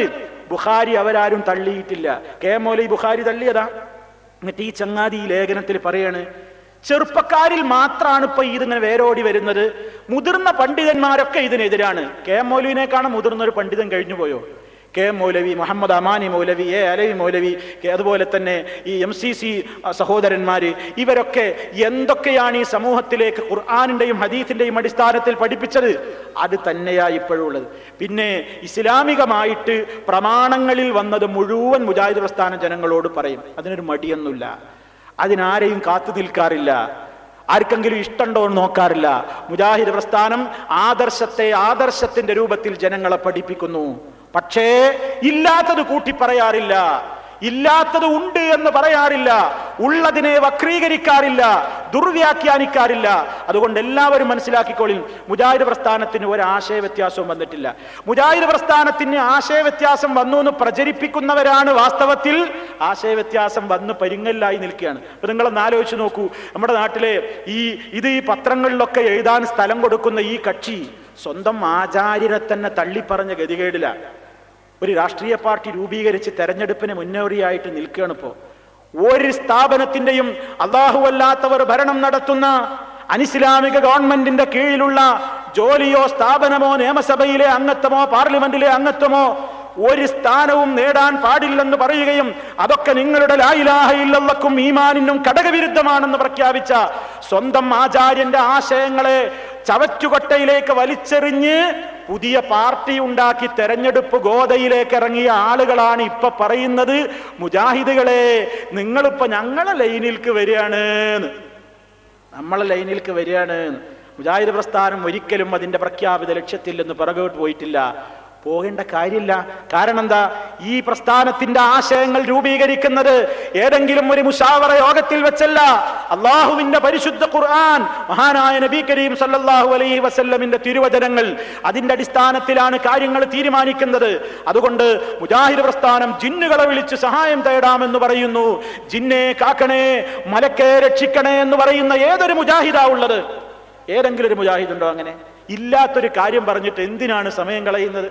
അപ്പൊ മുജാഹിദ് പ്രസ്ഥാനത്തിൽ ഒരു ഭിന്നിപ്പുണ്ട് എന്ന് വരുത്തി തീർത്തുകൊണ്ട് ശത്രുക്കളെല്ലാം കൂടി ഇപ്പോ ഒരു ഫൈസിയും ഇരുവേറ്റിയും മറ്റേ KKPയും ഇങ്ങനെ ഏതൊക്കെ പേരിലുള്ള ആൾക്കാരുണ്ടോ എല്ലാവരും കൂടെ ഒരു മുക്കൂട്ട് മുന്നണി ഉണ്ടാക്കിയിട്ട് സകല ചവറും കൊണ്ടുവന്ന് നിക്ഷേപിക്കാൻ പറ്റിയ ഒരു പത്രമുണ്ട്. ആ പത്രത്തിൽ എല്ലാ ദിവസവും ഇത്തരത്തിൽ ചീഞ്ഞു നാറിയ വിസർജ്യങ്ങൾ ഇങ്ങനെ പുറത്തു കൊണ്ടുവരിക. എന്നിട്ട് അവർ വിചാരിക്കുന്നത് എന്താ, മുജാഹിദ് പ്രസ്ഥാനമൊക്കെ പിരിഞ്ഞു, ഇനി ഞങ്ങളുടെ കാലഘട്ടമാണ്. ആ രൂപത്തിലുള്ള സ്വപ്നവുമായി ഒരാളും നടക്കേണ്ടതില്ല. ആദർശത്തിന്റെ പോരാട്ടവുമായി കൊണ്ട് മുജാഹിദ് യുവാക്കൾ, ചെറുപ്പക്കാർ ശക്തമായി തന്നെ മുന്നോട്ട് പോകും. ആർക്കും അതിൽ സംശയമൊന്നും വേണ്ട. പിന്നെ എന്തെങ്കിലുമൊക്കെ അഭിപ്രായ വ്യത്യാസങ്ങൾ ഉണ്ടായാൽ നിരാശ ഒരാൾക്കും തോന്നരുത്. എന്തിനാ നിരാശപ്പെടുന്നത്? നിങ്ങളൊന്ന് ആലോചിച്ച് നോക്കൂ. നമ്മൾ ഇന്ന് ഇസ്ലാമിൽ ഇത്ര സുഖമായി ജീവിക്കുന്നത് എന്തുകൊണ്ടാ? നമ്മുടെ മുൻഗാമികളായ ആളുകൾക്കിടയിൽ അഭിപ്രായ വ്യത്യാസങ്ങൾ ഉണ്ടായിട്ടില്ലേ? സ്വഹാബിമാര് പരസ്പരം അങ്ങോട്ടും ഇങ്ങോട്ടും യുദ്ധം ചെയ്തിട്ടില്ലേ? അഭിപ്രായ വ്യത്യാസങ്ങൾ സ്വഹാബിമാർക്കിടയിൽ ഉണ്ടായിട്ടില്ലേ? അങ്ങനെ സ്വഹാബിമാർക്കിടയിൽ അഭിപ്രായ വ്യത്യാസം ഉണ്ടായപ്പോ അഭിപ്രായ വ്യത്യാസങ്ങളാണ് പരസ്പരം, അതുകൊണ്ട് ഞങ്ങൾ ഇനി ഒന്നിൽക്കുമില്ല എന്ന് പറഞ്ഞ് അവരുടെ എല്ലാ പ്രവർത്തന രംഗത്തു നിന്നും മാറി നിന്നുകൊണ്ട് മഹാന്മാരായ സ്വഹാബിമാര് ഇട്ടെറിഞ്ഞു പോയിരുന്നെങ്കിൽ നമുക്കൊന്ന് ഇസ്ലാം കിട്ടുമോ? നമുക്കിന്ന് മുസ്ലിമീങ്ങളായി ജീവിക്കാൻ കഴിയോ? അതുകൊണ്ട് വരും തലമുറക്ക് ഈ സത്യത്തിന്റെ സന്ദേശം പകരണം. ആദർശം പഠിപ്പിക്കണം. തൗഹീദ് ജനങ്ങൾക്കിടയിൽ വ്യക്തമായി പഠിപ്പിക്കണം. നബി സല്ലല്ലാഹു അലൈഹി വസല്ലമിനോടുള്ള ആദരവ് 100% ജനങ്ങളുടെ മുമ്പിലേക്ക് എത്തിക്കണം. അള്ളാഹുവിന്റെ റസൂൽ സല്ലല്ലാഹു അലൈഹി വസല്ലമിനെ കുറിച്ച് ബോഡി വേസ്റ്റ് എന്ന് പ്രയോഗിക്കുന്ന രാഷ്ട്രീയക്കാരെ പോലെ തരം താഴ്ന്ന ചില മതസംഘടനകളുണ്ട്. നബി സല്ലല്ലാഹു അലൈഹി വസല്ലമിന്റെ മുടി ബോഡി വേസ്റ്റ് ആണ്, അള്ളാഹിന്റെ റസൂലിന്റെ ശരീരത്തിന്റെ അവശിഷ്ടങ്ങള് ബോഡി വേസ്റ്റ് ആണ് എന്ന് പറയുന്ന കക്ഷികളുണ്ട്. ആ ബോഡി വേസ്റ്റ് പ്രയോഗം നടത്തുകയും അതിന്റെ പിന്നാലെ പോവുകയും ചെയ്യുന്ന കൂട്ടത്തിലല്ല മുജാഹിദുകളുള്ളത്. നബി സല്ലല്ലാഹു അലൈഹി വസല്ലമിന്റേതെന്ന് തെളിഞ്ഞ മുടി, അവിടുത്തെ വിയർപ്പ് സ്വഹാബിമാര് ബർക്കത്തിന് തന്നെ ഉപയോഗപ്പെടുത്തിയിട്ടുണ്ട്. പക്ഷേ ഇന്നത് കിട്ടാക്കനിയാണ്, ഇന്നത് കിട്ടാനില്ല. അതുകൊണ്ട് അവിടുത്തെ മുടിയാണ്, അവിടുത്തെ വിയർപ്പാണ്, അവിടുത്തെ വസ്ത്രമാണെന്ന് പറഞ്ഞുകൊണ്ട് ലോകത്തൊരാളുടെ കയ്യിലും ഒന്നും ഇന്ന് സ്ഥിരീകരിക്കപ്പെടുന്ന സനദോടുകൂടി തെളിയിക്കാൻ ഒരു കാലത്തും കഴിയില്ല. അതുകൊണ്ട് നബി തങ്ങളുടെ ഉള്ളതെന്തിനാ ഇല്ല എന്ന് പറയുന്നത്? അള്ളാന്റെ റസൂൽ സല്ലല്ലാഹു അലൈഹി വസല്ലമിന്റെ മുടിക്ക് ഒരു ബറക്കത്തും ഉണ്ടായിരുന്നില്ല എന്ന് പച്ചയായി ലേഖനം എഴുതുന്ന മതസംഘടനയുടെ ആളുകൾ. ഇസ്ലാം അതിൻ്റെയൊക്കെ മധ്യേയാണ്. ആ വിഷയത്തിൽ അതിര് കവിഞ്ഞവരെയും ഇസ്ലാം അംഗീകരിക്കുന്നില്ല. ആ വിഷയത്തെ മുഴുവൻ അടച്ചാക്ഷേപിച്ച് നിഷേധിക്കുന്നവരെയും ഇസ്ലാം അംഗീകരിക്കുന്നില്ല. രണ്ടിന്റെയും മധ്യേയാണ് സത്യം നിലകൊള്ളുന്നത്. ആ സത്യം ലോകത്തിന്റെ മുമ്പാകെ ഏറ്റുപറഞ്ഞ ഒരേ ഒരു പ്രസ്ഥാനമുണ്ടെങ്കിൽ അത് സലഫി പ്രസ്ഥാനം മാത്രമാണ്. ഉള്ളതുപോലെ പറയുന്നു. എല്ലാ രംഗത്തും അങ്ങനെയാണ്, ഏത് രംഗത്തും അങ്ങനെയാണ്. മന്ത്രം, നമുക്ക് മന്ത്രങ്ങളില്ലേ? ഉണ്ട്. മന്ത്രവാദമില്ല, നമുക്ക് മന്ത്രവാദമില്ല. രോഗിയായാൽ ഉമ്മമാരെ, സഹോദരി സഹോദരന്മാരെ, രോഗിക്ക് തന്റെ സ്വന്തം ശരീരത്തിൽ കൈവച്ചുകൊണ്ട് മന്ത്രിക്കാനുള്ള മന്ത്രങ്ങളില്ലേ? നമ്മുടെ ശരീരത്തിൽ വേദന വന്നയിടത്ത് കൈവെക്കാൻ നബി തങ്ങൾ പറഞ്ഞു. നിങ്ങൾക്ക് വേദന തോന്നുന്നുവോ? വേദന തോന്നുന്നുവെങ്കിൽ വേദന തോന്നുന്ന ഭാഗത്ത് കൈവെക്കാൻ. എന്നിട്ട് ബിസ്മില്ലാ ബിസ്മില്ലാ ബിസ്മില്ലാ 3 തവണ പറയാ. തുടർന്നുകൊണ്ട് 7 തവണ പറയണം. അഊദു ബില്ലാഹി വഖുദ്റതിഹി മിൻ ശർരി മാ അജിദു വഉഹാദിറു. അഊദു ബില്ലാഹി വഖുദ്റതിഹി മിൻ ശർരി മാ അജിദു വഉഹാദിറു. അല്ലാഹുവിനോട് ഞാൻ കാവൽ ചോദിക്കുന്നു എനിക്ക് അനുഭവപ്പെടുന്ന വേദനയുടെ ശർറിൽ നിന്ന്, ഞാൻ ഭയപ്പെടുന്ന കാര്യങ്ങളിൽ നിന്നെല്ലാം ഞാൻ അല്ലാഹുവിനോട് കാവൽ തേടുന്നു. 7 തവണ നീ അത് പറഞ്ഞോ എന്ന് നബി സല്ലല്ലാഹു അലൈഹി വസല്ലം പഠിപ്പിക്കുന്നു.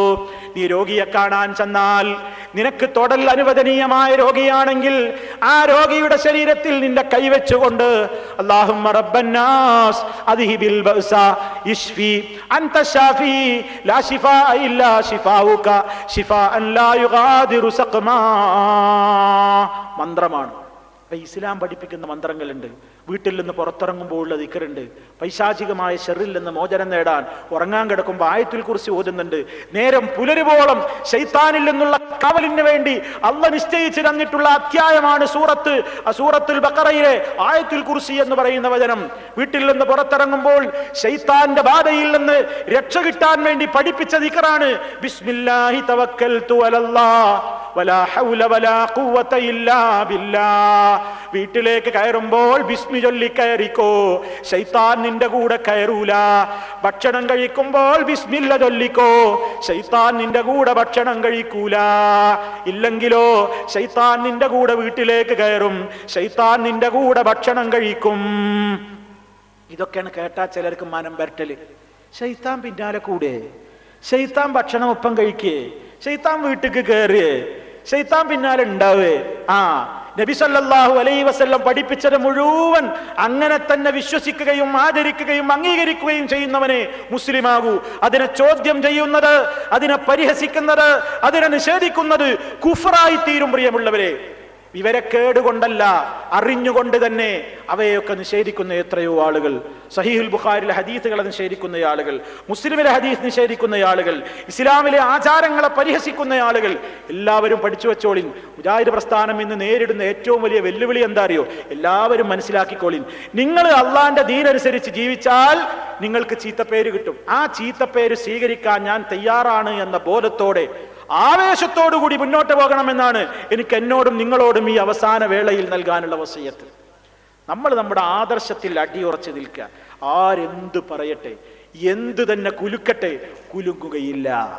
ഈ കൃത്യമായ ആദർശബോധവുമായി, ഈ തൗഹീദിന്റെ വിപ്ലവവുമായി, ഇതിന്റെ ഏറ്റവും വലിയ ആർജവത്തോടുകൂടെയുള്ള ആദർശവുമായി കൊണ്ട് മുജാഹിദ് പ്രസ്ഥാനം ശക്തമായി തന്നെ മുന്നോട്ട് പോകും. അതിന് പിന്നെ പാരവെക്കാൻ ഇറങ്ങുന്ന, അതിനെ നശിപ്പിക്കാൻ ഇറങ്ങുന്ന സകല ദുശക്തികളെയും അവഗണിച്ചുകൊണ്ട് തൗഹീദിന്റെ പാതയിലൂടെ അത് മുന്നേറും. ഇന്നീ സ്വപ്നം കാണുന്ന സ്വപ്നജീവികളൊക്കെ മാളത്തിൽ ഒളിക്കേണ്ടി വരും, യാതൊരു സംശയവുമില്ല. അതുകൊണ്ട് എനിക്ക് എൻ്റെ സഹോദരങ്ങളോട് പറയാനുള്ളത്, പരിശുദ്ധമായ റമദാൻ ഹാജരാകുന്നതിന്റെ മുമ്പേ നമ്മുടെ അഖീദ നന്നാക്കണം. അള്ളാഹുവിലുള്ള വിശ്വാസം ശരിയാവണം. മുഹമ്മദ് റസൂലുള്ളാഹി എന്ന് നാം പറയുന്നുണ്ടെങ്കിൽ എത്രത്തോളം നമുക്ക് നബി തങ്ങളോടുള്ള മഹബത്ത് വേണം, അവിടുത്തെ വചനങ്ങളോടുള്ള കൂറ് വേണം, അവിടുത്തോടുള്ള നിയമങ്ങൾ പഠിപ്പിച്ചതിൽ നാം എത്രത്തോളം നമ്മൾ കൂറും ഭക്തിയും ഉണ്ടായിരിക്കണം, നമ്മുടെ ജീവിതത്തിൽ അത് എത്രത്തോളം പ്രയോഗവൽക്കരിക്കണം എന്ന് നമ്മൾ ചിന്തിക്കേണ്ടതുണ്ട്. ഒരിക്കലും ഊഹാപോഹങ്ങളുടെ പിന്നാലെ പോകരുത്. ശത്രുവിനെപ്പോഴും ആവശ്യം ഊഹങ്ങൾ പ്രചരിക്കലാണ്. എനിക്ക് എൻ്റെ സഹോദരങ്ങളോട് പറയാനുള്ളതാണ്, ഇമെയിലുകളിലൂടെ SMS മെസ്സേജുകളിലൂടെ ഇല്ലാത്ത കളവുകൾ പ്രചരിപ്പിക്കുന്ന കാലഘട്ടമാണിത്. നബി സല്ലല്ലാഹു അലൈഹി വസല്ലം പറഞ്ഞിട്ടുണ്ട്, കഫാ ബിൽ മർഇ കദിബൻ അൻ യുഹദ്ദിസ ബികുല്ലി മാ സമിഅ. കേട്ടത് മുഴുവൻ പറഞ്ഞു നടക്കൽ തന്നെ മതി ഒരാൾക്ക് കളവായിട്ട്. നമുക്ക് കിട്ടുന്ന ഒരു മെസ്സേജ് ഫോർവേഡ് ചെയ്യരുത്, ഒരു മെസ്സേജ് ഫോർവേഡ് ചെയ്യരുത്. ശത്രുവാണത് അടിക്കുന്നത്, ശത്രുവാണത് പ്രചരിപ്പിക്കുന്നത്. ഒരേ മനസ്സുള്ള സഹോദരങ്ങളെ തമ്മിൽ തല്ലി അകറ്റിപ്പിക്കാൻ ശത്രു ഉണ്ടാക്കി വിടുന്ന മെസ്സേജുകളെ നമുക്ക് അനുകൂലമുള്ള മെസ്സേജുകളാണെന്ന് തോന്നിപ്പിക്കാനുള്ള ഗൂഢശ്രമങ്ങളിൽ ശത്രുക്കൾ അത്തരം മെസ്സേജുകൾ നിർമ്മിക്കുമ്പോൾ അതിനെ ഫോർവേഡ് ചെയ്യുന്നതിന്റെ മുമ്പ് ചിന്തിക്കണം. യാ അയ്യുഹല്ലദീന ആമനൂ ഇൻ ജാഅകും ഫാസിഖുൻ ബിനബയിൻ ഫതബയ്യനൂ അൻ തുസീബൂ ഖൗമൻ ബിജഹാലത്തിൻ ഫതുസ്ബിഹൂ അലാ മാ ഫഅൽതും നാദിമീൻ. നിങ്ങൾക്കൊരു വാർത്തയുമായി കൊണ്ട് ഒരാൾ വന്നാൽ, ഒരു ദുർവൃത്തൻ ഒരു വാർത്തയുമായി കൊണ്ടുവന്നാൽ അതിന്റെ സത്യാവസ്ഥ നിജസ്ഥിതി പരിശോധിക്കണേ. അത് പരിശോധിക്കാതെ ഫോർവേഡ് ചെയ്താൽ, പ്രചരിപ്പിച്ചാൽ നിങ്ങൾക്ക് ചിന്തിക്കാത്ത മേഖലയിലുള്ള പ്രത്യാഘാതങ്ങളാണ് ഉണ്ടാവുക. പിന്നെ നിങ്ങൾക്ക് അവസാനം തോന്നും വേണ്ടിയിരുന്നില്ല, ചെയ്തതിൻ്റെ പേരിൽ നാദിമീൻ, ഖേദം തോന്നും. പക്ഷേ ആ ഖേദം കൊണ്ട് ഫലം ഉണ്ടാവില്ല. അപ്പോഴേക്ക് സംഭവിക്കേണ്ടതൊക്കെ സംഭവിച്ചിട്ടുണ്ടാവും, പൊട്ടേണ്ടത് പൊട്ടിയിട്ടുണ്ടാവും, തകരേണ്ടത് തകർന്നിട്ടുണ്ടാവും, ബന്ധങ്ങൾ ശിഥിലായിട്ടുണ്ടാവും. പിന്നെ ആ ബന്ധം വിളക്കി ചേർക്കാൻ കഴിയൂല. അതുകൊണ്ട് ആദ്യമേ സത്യമല്ലാതെ പുറത്തു പോകരുത്. നബി സല്ലല്ലാഹു അലൈഹി വസല്ലം പറഞ്ഞില്ലേ, അതാ അവിടുന്നതാ പ്രത്യേകമായ ഒരു ശിക്ഷാരീതി കാണുകയാണ്. എന്താ ശിക്ഷ? ഒരാളുടെ വായയിൽ കൊടിലിട്ടിട്ട് ചെവി വരെ കീറിപ്പിളർക്കുന്നു, മൂക്കിൽ കൊടിലിട്ടിട്ട് ചെവി വരെ കീറിപ്പിളർക്കുന്നു, ഇടതുഭാഗവും അങ്ങനെ തന്നെ ചെയ്തുകൊണ്ടിരിക്കുന്നു. ബർസഖിൽ അനുഭവിക്കുന്ന ശിക്ഷയാണ്. നബി തങ്ങൾ ചോദിച്ചു, ആരാണ് ഈ ഭാഗം ആളുകൾ? എന്താ ഇവർ ചെയ്ത തെറ്റ്? നബി തങ്ങളോട് പറയപ്പെട്ടു, ഇവർക്കുള്ള തെറ്റെന്തെന്നാൽ ഇവരൊരു കളവുണ്ടാക്കും. ആ കളവ് അവരാണ് പ്രചരിപ്പിക്കും. എന്നിട്ട് ലോകം മുഴുവൻ ആ കളവങ്ങ് പ്രചരിക്കും. അങ്ങനെ ഒരു കള്ള വാർത്ത ഇതുപോലെയുള്ള ആശാന്മാര് ചെയ്യുന്നത് പോലെ, ഈ മുക്കൂട്ട് മുന്നണി ചെയ്യുന്നത് പോലെ കള്ളത്തരങ്ങൾ ന്യൂസാക്കിയിട്ട് വേൾഡ് തലത്തിൽ പെട്ടെന്ന് ആ കളവങ്ങ് പ്രചരിപ്പിക്കുവാനുള്ള വഴികൾ ചെയ്യുന്ന ആളുകൾക്ക് കിട്ടാൻ പോകുന്ന ശിക്ഷയാണ് അവന്റെ വായയും മൂക്കും കീറിപ്പിളർത്തിക്കൊണ്ടിരിക്കും. അതേ നരക ശിക്ഷയിലേക്ക് എടുത്തെറിയപ്പെടുന്നത് വരേക്കും ബർസഖിൽ അനുഭവിക്കാനിരിക്കുന്ന അത്യന്തം ഭയാനകവും ഭീഭത്സവും ഭീകരവുമായ ശിക്ഷയാണതെന്ന് മഹാനായ റസൂലുള്ളാഹി സ്വല്ലല്ലാഹു അലൈഹി വസല്ലം പറഞ്ഞിരിക്കും. അതുകൊണ്ട് നമ്മുടെ വാക്കിൽ നിന്ന് വന്നു പോകുന്ന ഓരോ വാക്കുകളും സൂക്ഷിക്കണം. ഞാൻ പറയുന്നത് സത്യമാണോ? ഫോർവേഡ് ചെയ്യുമ്പോൾ, ഒരു ബട്ടൺ അമർത്തിയിട്ട് മെസ്സേജ് സെൻഡ് ചെയ്യുമ്പോൾ, ഫോർവേഡ് ചെയ്യുമ്പോൾ ആലോചിക്കണം, ഞാൻ ഈ ചെയ്യുന്നത് ശരിയാണോ? അല്ലാഹ് കാണുന്നില്ലേ? അള്ളാഹുവിന്റെ നിയമങ്ങൾക്ക് വിരുദ്ധമായതാണോ? ഇത് അനുവദിക്കപ്പെട്ടതാണോ?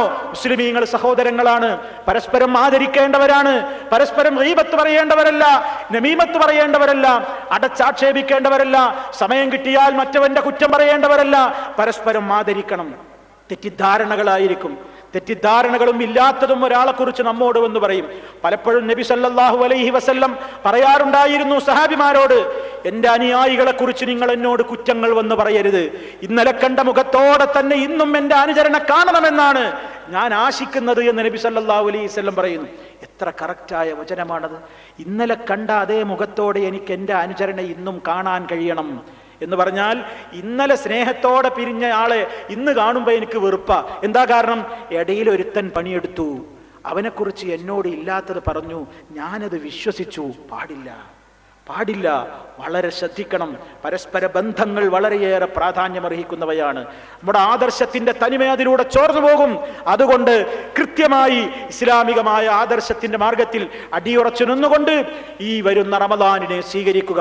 ഫിത്നയുടെയും ഫസാദിന്റെയും പ്രചാരകന്മാരെ പ്രമാണങ്ങൾ ഉദ്ധരിച്ചുകൊണ്ട് നേരിടണം. പ്രമാണങ്ങൾ ഉദ്ധരിച്ചുകൊണ്ട് നേരിടണം. പ്രമാണങ്ങൾ ഉദ്ധരിച്ചുകൊണ്ട് നേരിടണം. അവരുടെ എല്ലാ ചതികളും വഞ്ചനകളും തകർന്ന് തരിപ്പണമാകും, യാതൊരു സംശയവുമില്ല. അതുകൊണ്ട് ഒരാളെ മനസ്സിലൊരു വിഷമവും തോന്നണ്ട. ചിലപ്പോൾ ചില ആൾക്കാർ പറയും, എന്തല്ലേ, എന്താ ഇപ്പോഴത്തേക്ക് അവസ്ഥ, ഒന്നും പറയല്ല. തോന്നരുത്, തോന്നരുത്, ഒന്നും സംഭവിച്ചിട്ടില്ല. ഇസ്ലാമിന്റെ ബദ്ധവൈരികൾ മുഴുവൻ ഒറ്റക്കെട്ടായിക്കൊണ്ട് ഈ ആദർശത്തെ തകർത്ത് തരിപ്പണമാക്കുവാനുള്ള ഗൂഢപദ്ധതികൾക്ക് ആരിൽ നിന്നൊക്കെയോ അച്ചാരം വാങ്ങിയിട്ട് മുക്കൂട്ട് മുന്നണിയും നാൽക്കൂട്ട് മുന്നണിയും നാൽവർ സംഘവുമൊക്കെയായി രംഗത്തുണ്ട് എന്ന് നമ്മൾ മനസ്സിലാക്കി കഴിഞ്ഞാൽ ഇതിനെ ഒന്നും ചെയ്യാൻ ആരെ കൊണ്ടുമാവില്ല. വലില്ലാഹിൽ ഇസ്സത്തു വലിറസൂലിഹി വലിൽ മുഅ്മിനീന വലാകിന്നൽ മുനാഫിഖീന ലാ യഅലമൂൻ. പലപ്പോഴും ആളുകൾക്കൊരു ധാരണ, നമുക്കൊരു അപമാനം, നമുക്കൊരു ചാനലില്ല, നമുക്കൊരു പത്രമില്ല, മറ്റവർക്ക് ചാനലുണ്ട്, മറ്റവർക്ക് പത്രമുണ്ട്. പത്രമില്ല, ചാനലില്ല എന്നുള്ളതൊന്നും അപമാനമായിട്ട് തോന്നരുത്, അഭിമാനമായിട്ട് തോന്നണം. അള്ളാഹുവിനാണ് അന്തസ്സ്, അവന്റെ റസൂലിനാണ് അന്തസ്സ്, സത്യവിശ്വാസികൾക്കാണ് അന്തസ്സ്. പക്ഷേ മുനാഫിക്കിനത് അറിയാൻ കുറച്ച് നേരം പിടിക്കും. വലാകിന്നൽ മുനാഫിഖീന ലാ യഅലമൂൻ. മുനാഫിഖീങ്ങൾക്ക് കാര്യം മനസ്സിലാകാൻ കുറച്ച് നേരം പിടിക്കും. ചാനൽ തുടങ്ങിയവരൊക്കെ ഇന്നെവിടെ? ചാനൽ തുടങ്ങിയ ഒരു കൂട്ടര് എന്നിട്ട് പരസ്പരം പോരാണ്, കാണിക്കാൻ പറ്റാത്തതാണ് കാണിക്കുന്നത്, തങ്ങന്മാരാണ് അതിന് നേതൃത്വം കൊടുക്കുന്നത്. പക്ഷേ നടക്കുന്നില്ല. ഒരു മുസ്ലിമായിക്കൊണ്ട് അന്തസ്സോടുകൂടി നമുക്കതൊന്നുമില്ല എന്നതിൽ നമുക്ക് അപമാനമല്ല തോന്നേണ്ടത്. ഞാൻ അല്ലാഹുവിന്റെ റസൂല് പഠിപ്പിച്ചതുപോലെയുള്ള ആദർശത്തിൽ അടിയുറച്ചു നിൽക്കുന്നു എന്ന ഏറ്റവും വലിയ അന്തസ്സാണ് നമുക്ക് തോന്നേണ്ടത്. അനുഷ്ഠാന തീവ്രത വേണം. അതെ, അക്ഷരങ്ങളിൽ ഉള്ളതുപോലെ ജീവിക്കണം. അതെ, ഇസ്ലാം പഠിപ്പിച്ച കാര്യങ്ങളുമായി മുന്നോട്ട് പോകണം. അതിലൊന്നും നമുക്ക് ഒരു അപമാനം തോന്നരുത്. അന്തസ്സും അഭിമാനവും ഒക്കെ വിശ്വാസികൾക്കാണ്, അള്ളാഹുവിനാണ്, അവന്റെ ആദർശത്തിനാണ്, റസൂലുള്ളാഹിക്കാണ്, അവിടുന്ന് പഠിപ്പിച്ച കാര്യങ്ങൾക്കാണ്, മുഅ്മിനീങ്ങൾക്കാണ്. അത് മനസ്സിലാക്കാൻ പലർക്കും നേരം പിടിക്കുമെന്നേയുള്ളൂ. അതുകൊണ്ട് ഇസ്ലാമികമായ സുന്ദരമായ ഈ ആദർശങ്ങളിൽ അടിയുറച്ചു നിന്നുകൊണ്ട് ഈ വരും റമദാനിനെ നമ്മൾ സ്വീകരിക്കുക. തെറ്റായ എല്ലാ വിശ്വാസങ്ങളിൽ നിന്നും പ്രചരണങ്ങളിൽ നിന്നും സമൂഹത്തിന്റെ മുമ്പിൽ ആരൊക്കെ എന്തൊക്കെ പ്രചരണങ്ങൾ ഏത് കാര്യത്തിന്റെ പേരിൽ അഴിച്ചുവിട്ടാലും നിജസ്ഥിതികൾ ബോധ്യമായിക്കൊണ്ട് പ്രമാണങ്ങൾ കൊണ്ട് മാത്രം പ്രതികരിപ്പിക്കുക. കുപ്രചരണങ്ങളെ, ഊഹാപോഹങ്ങളെ, കള്ളവാക്കുകളെ, കള്ളത്തരങ്ങളെ, കള്ളപ്രസ്താവനകളെ, വ്യാജലേഖനങ്ങളെ കരുതിയിരിക്കുക. അത്തരത്തിലുള്ള മുഴുവൻ ചാരന്മാരെയും നടുവടിയുന്ന രൂപത്തിൽ പ്രമാണബദ്ധമായി കൊണ്ട് മുജാഹിദുകൾ മുന്നോട്ട് പോവുക. സർവശക്തന്റെ തുണയുണ്ടാകും, അള്ളാഹുവിൻ്റെ തൗഫീഖ് ഉണ്ടാകും. അള്ളാഹു റബ്ബുൽ ആലമീൻ നമുക്കെല്ലാം കരുത്ത് പകർന്നുകൊണ്ട് യഥാർത്ഥത്തിലുള്ള ശരിയായ ദിശയിലൂടെ തന്നെ മുന്നോട്ട് പോയി ഈ വരുന്ന റമദാനിൽ ആരോഗ്യത്തോടെ ആഫിയത്തോടുകൂടി പരിശുദ്ധ റമദാനിനെ സ്വീകരിക്കുവാനും ഇബാദത്തുകൾ കൊണ്ട് ധന്യമാക്കുവാനും പരിശുദ്ധ ഖുർആനിൻ്റെയും തിരുസുന്നത്തിൻ്റെയും ആശയാദർശങ്ങളുടെ മേന്മ ലോകത്തിൻ്റെ മുമ്പിൽ പ്രഖ്യാപിക്കുവാനുമുള്ള സർവ്വ തൗഫീഖും അനുഗ്രഹങ്ങളും നൽകി നമ്മെ അവൻ അനുഗ്രഹിക്കുമാറാകട്ടെ. എല്ലാവിധ പ്രയാസങ്ങളിൽ നിന്നും അള്ളാഹു നമുക്ക് മോചനം നൽകുമാറാകട്ടെ. മാരകമായ രോഗങ്ങൾ കടിമപ്പെട്ടുകൊണ്ട് ആസ്പത്രികളിലും വീടുകളിലുമൊക്കെ കിടക്കുന്ന എത്രയോ രോഗികളുണ്ട്. അല്ലാഹുവേ, നീ എല്ലാവർക്കും ശിഫ നൽകി അനുഗ്രഹിക്കണമേ. മാരകമായ രോഗങ്ങളിൽ നിന്ന് ഞങ്ങളെയും അവരെയും നീ കാത്തുരക്ഷിക്കണമേ നാഥ. ഞങ്ങളിൽ നിന്ന് മരണപ്പെട്ടു പോയവരുടെ ഖബറിടം നീ സന്തോഷത്തിലാക്കണമേ നാഥ. ഞങ്ങളെയും അവരെയും നിന്റെ സ്വർഗ്ഗലോകത്ത് നീ ഒരുമിച്ച് ചേർക്കണമേ നാഥ. ആരോഗ്യത്തോടുകൂടി വരുന്ന റമദാനിനെ സ്വീകരിക്കുവാനും വരവേൽക്കുവാനും ഇബാദത്തുകൾ കൊണ്ട് ആ മാസത്തെ ധന്യമാക്കുവാനും എല്ലാവിധ അനുഗ്രഹങ്ങളും നീ ഞങ്ങളിൽ ചൊരിയണമേ നാഥ. എല്ലാവിധ പ്രതിസന്ധികളിൽ നിന്നും പ്രയാസങ്ങളിൽ നിന്നും പരീക്ഷണങ്ങളിൽ നിന്നും ഫിത്നകളിൽ നിന്നും ഫസാദുകളിൽ നിന്നും അല്ലാഹുവേ, നീ ഞങ്ങളെയും ഞങ്ങളുടെ പണ്ഡിതന്മാരെയും നേതാക്കളെയും എല്ലാവരെയും നീ കാത്തുരക്ഷിക്കണമേ. മരണം വരെ ഈ ആദർശത്തിന്റെ പ്രബോധന പാതയിൽ അടിയുറച്ച് മുന്നേറുവാനുള്ള തൗഫീഖ് നൽകിക്കൊണ്ട് നീ ഞങ്ങളെ യഥാർത്ഥമായ വിശ്വാസികളുടെ കൂട്ടത്തിൽ ചേർത്തുകൊണ്ട് അതേ രീതിയിൽ തന്നെ ഈ ലോകത്തോട് വിട പറയുവാനുള്ള തൗഫീഖ് നൽകുന്നവരുടെ കൂട്ടത്തിൽ ഉൾപ്പെടുത്തണമേ നാഥ. അല്ലാഹുമ്മ ഗ്ഫിർ ലിൽ മുഅ്മിനീന വൽ മുഅ്മിനാത്ത് വൽ മുസ്ലിമീന വൽ മുസ്ലിമാത്ത് അൽ അഹ്യാഇ മിൻഹും വൽ അംവാത്ത് ഇന്നക മുജീബുദ് ദഅവാത്ത് വഖാദിൽ ഹജാത്ത്. اللهم اعز الاسلام والمسلمين واذل الشرك والمشركين اللهم اجرنا من النار اللهم اجرنا من النار اللهم اجرنا واجر والدينا من النار ربنا اغفر لنا ولاخواننا الذين سبقونا بالايمان ولا تجعل في قلوبنا غلا للذين امنوا ربنا انك رؤوف رحيم توفنا مسلمين والحقنا بالصالحين والحمد لله رب العالمين اللهم صل على محمد وعلى آل محمد والسلام عليكم ورحمة الله وبركاته.